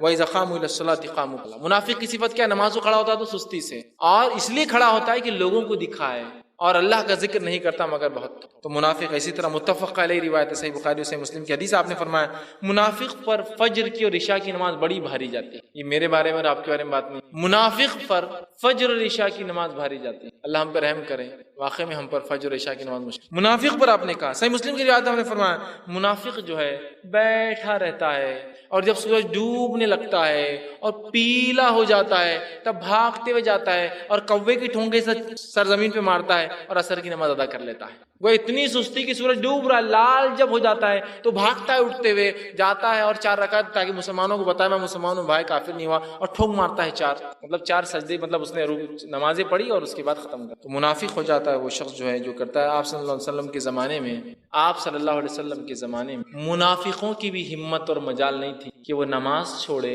اس لیے کہ انہیں پتا تھا نماز چھوڑنے سے ہمارا کفر ظاہر ہو جائے گا. اللہ رحم کرے ہم پر. ہم لوگ اپنے آپ کو ماں پیٹ سے مسلمان کہہ کر دھڑلے سے نماز, رسول اللہ صلی اللہ علیہ وسلم کے زمانے کے کافر کی بھی ہمت نہیں تھی کہ وہ کوئی نماز کو چھوڑے, اس لیے کہ وہ جانتا تھا نماز کو چھوڑنے سے میرا کفر ظاہر ہو جائے گا. ہم اپنے آپ کو ماں پیٹ سے مسلمان بولتے ہیں اور اس کے بعد دھڑلے سے نمازیں ایک کے بعد ایک چھوٹ رہی ہیں. رمضان کا ایک چاند ہوتا ہے جو عجیب تبدیلی لاتا ہے, اور رمضان کا ایک اور چاند ہوتا ہے جو عجیب تبدیلی لاتا ہے. پہلا چاند وہ ہوتا ہے جو رمضان شروع کرتا ہے, ایسی تبدیلی لاتا ہے کہ مسجدیں جو مسلیوں کے لیے ترستی تھی, وہ مسجدیں جو پریشان ہو جاتی مسلیوں کے بوجھ اور وزن سے. جگہ نہیں ہے, راستہ نہیں ہے, ہاؤس نہیں پور رہے, پانی نہیں پور رہا, چٹائی نہیں پور رہے, راستے نہیں پور رہے, بلڈنگز نہیں پور رہی. اور پھر ایک چاند اور آتا ہے, عجیب چاند ہوتا ہے, وہ بھی آئیں گا, وہ بھی کل یا پرسوں. پھر وہ چاند ایسا کرتا ہے مسجد پھر ویران ہو جاتی ہے کہ کہاں چلے گئے وہ لوگ جو مجھ میں آتے تھے ایک چاند دیکھنے کے بعد, پھر ایک چاند دیکھ کر غائب ہو. پھر اگلے سال انہیں لوگ ملتے ہوئے, اگلے سال کب میں ہم کو یاد آتا ہم مسلمان ہیں, اگلے سال 27 رجب شب معراج, پھر تھوڑا سا یاد آتا اور ارے پر مسلمان ہیں 15 شعبان, اس کو بھی ایک رات منا دو شب برات. پھر ایک یاد دہانی آتی جب ایک چاند دکھتا اور ارے تراویح پڑھنا ہے اپنے کو, چلو چلو چلو چلو چلو اور چلے نماز. پھر ایک چاند آیا, سب گل تو اگلے سال مل رہے. پھر ایک معمول ہونا چاہیے, ایک نظم ہونا چاہیے, اور نمازیں ہم پر 5 وقت فرض ہے ہر دن میں, ان کے اوقات میں. منمانی نہیں کبھی بھی اٹھ کے پڑھ لو, ظہر کے ساتھ روز فجر چالو ہے, روز چالو ہے. عشاء تو چھوٹی جا رہی ہے, وہ تو اس کے سوال ہی نہیں آ رہا ہے کہ وہ تو ٹائم ہی نہیں مل رہا شام میں فجر, لیکن ظہر ساتھ ملا دی جا رہی ہے. کبھی عشاء بھی اور ظہر فجر بھی, دونوں تو تینوں ظہر میں ہو رہی, 3 نماز ایک ساتھ ہو رہی. ہر دن میں 5 وقت نمازیں یاد رکھ, 5 وقت ان کے وقتوں پر پڑھنا ہے. ہم کو جو کچھ نمازیں یاد رہتی ہے وہ 3 ہی نمازیں یاد رہتی، 3 نمازیں یاد رہتی. میں ظہر اثر مغرب کی بات نہیں کر رہا ہوں، 3 نمازیں رہتی. ایک ہوتی ہے وہ نماز جو ہم کو یاد رہتی ہے، وہ ہوتی ہے 8 کی، جمعے کو جمعہ برابر مسجد میں تیار ہو کے ریگولر مصلیوں سے بھی آدھا گھنٹہ پہلے ذکر کرتے بیٹھا رہتا ہوں. 8 والا جمعہ والا، جمعے کو جمعہ. ایک 8 کی ہم کو یاد رہتی. دوسری ایک نماز جو یاد رہتی ہے کون سی تھی آپ کو؟ کھاٹ کی. مر گیا تو جنازے کی نماز، کھاٹ پہ ڈالا ہوا رہتا ہوں، گئے پڑھ لی کھڑے رہ گئے. اور تیسری نماز کون سی یاد رہتی ہے ہم کو معلوم؟ 360 کی، عید کو عید. بس 3 نماز ہے. یہ 3 بول رہا ہوں میں، ظہر اثر مغرب کی بات نہیں کر رہا تھا. دیکھیے آپ آخری بار نماز کب پڑھے تھے؟ جمعے کو پڑھے نا، اور مسلمان ہے نا وہ جمعہ. اچھا ماشاء اللہ. اس کے بعد کبھی اور اس کے علاوہ جمعے کے علاوہ کیا پڑھے آپ نے؟ پڑوسی کا انتقال برابر پکا. اس کے علاوہ کیا پڑھتے آپ سال بھر میں؟ عید کے وقت برابر رہتا بالکل ایک دم پکا. کبھی کبھار رمضان کی چھوٹ جاتی لیکن بقرعید کبھی نہیں چھوٹتی. رمضان بزنس میں چلی جاتی ہے، بقرعید کبھی نہیں. بقرعید میں کوئی بزنس زیادہ نہیں تو برابر رہتا میں ہوں. 3 نمازیں ہوتی، 3 نہیں ہیں. یہاں اللہ کے رسول صلی اللہ علیہ وسلم منافق قرآن قرار دے رہا ہے ان لوگوں جو نمازوں کو چھوڑتے ہیں. اور آج ہم نے نمازوں کو کیا حال بنا دیا ہے. نبی اکرم صلی اللہ علیہ وسلم کی نمازوں کا کیا حال تھا، آپ کیسی نمازیں پڑھتے تھے، کیا حکم دیا. رسول اکرم صلی اللہ علیہ وسلم اپنی آخری سانس تک نماز پڑھی. آپ کی وفات کا وقت قریب تھا، آپ اٹھے، روایت میں آتا صحیح مسلم کی، وضو کیا، وضو کر کے کھڑے ہونے لگے اور گر گئے بے ہوش. پھر پانی ڈالا گیا، تھوڑی دیر سے آپ اٹھے، پھر آپ نے وضو کیا اور پھر جانے لگے، پھر بے ہوش ہو گئے. پھر آپ کو اٹھے، ہوش میں آئے، پھر پانی ڈالا گیا، ہوش میں آئے، وضو کیا. اور جب آپ بے ہوشی سے اٹھتے تو ہر بار وہ کہتے تھے کیا لوگوں نے نماز پڑھ لی کیا؟ کیونکہ آپ امام تھے نا، لوگ انتظار کر رہے تھے باہر. جب تیسری بار بھی نہیں ہوا تو کہا ابوبکر سے کہو کہ وہ نماز پڑھا دے. ماں عائشہ رضی اللہ عنہا نے کہا اور دوسرے صحابہ نے کہا اللہ کے رسول ابوبکر بڑے نرم دل کے انسان ہیں، ان سے بڑا مشکل ہے کہ آپ کی موجودگی میں وہ نماز پڑھا سکے اور آپ کی بیماری میں وہ کھڑے ہو سکے، ذرا مشکل ہے ان کے لیے. کہا نہیں، کہو ابوبکر سے وہ نماز پڑھائے. ابوبکر صدیق نماز کے لیے آگے بڑھتے ہیں، رکعت باندھ کے کھڑے ہوتے ہیں. اللہ کے رسول صلی اللہ علیہ وسلم پیچھے سے آتے ہیں، جیسی آہٹ سن لیتے ہیں. وہ لوگ بولتے ہیں ایسا کیسا ہوگا، ابوبکر نے کیسی آواز آہٹ سن لی ہوں گی. جس انسان سے انسان محبت کرتا ہے نا، اس کی آہٹ بھی اس کے لیے کافی. آہٹ سن لی کہ نبی آ گئے، اندازہ ہوا دروازہ کھلا، اس دروازے سے آپ آتے تھے جہاں سے ڈیلی، اندازہ ہوتے ہی آپ پیچھے سرکنے لگی. اللہ کے رسول نے ہاتھ سے آگے دھکا دیا، کہا تم پڑھاؤ. اور رسول اللہ صلی اللہ علیہ وسلم کھڑے رہ کے نماز نہیں پڑھ سکے، آپ نے بیٹھ کر نماز پڑھی. اس کے بعد پھر آپ نے نماز پڑھائی. کچھ جن نمازوں کی کیفیت یہ تھی کہ آپ سب نے بیٹھ کر نماز پڑھائی، اس لیے کہ آپ کھڑے نہیں رہ سکتے تھے. سارے صحابہ نے بیٹھ کر پڑھی اور ایک بار لیٹ کر پڑھائی، سارے صحابہ نے بیٹھ کر اور لیٹ کر آخری وقت تک پڑھ رہے ہیں. اسی طرح ایک روایت آتی ہے کہ اللہ کے رسول صلی اللہ علیہ وسلم چل نہیں سکتے تھے آخری وقت نماز کے لیے، تو 2 صحابہ آتے تھے، آپ دونوں کے کاندھوں پر ہاتھ رکھتے تھے اور وہ لے کر چلتے تھے، جس کی وجہ سے وہ ریت کے اندر 2 پیروں کے نشان بن جاتے تھے رگڑنے کی وجہ سے.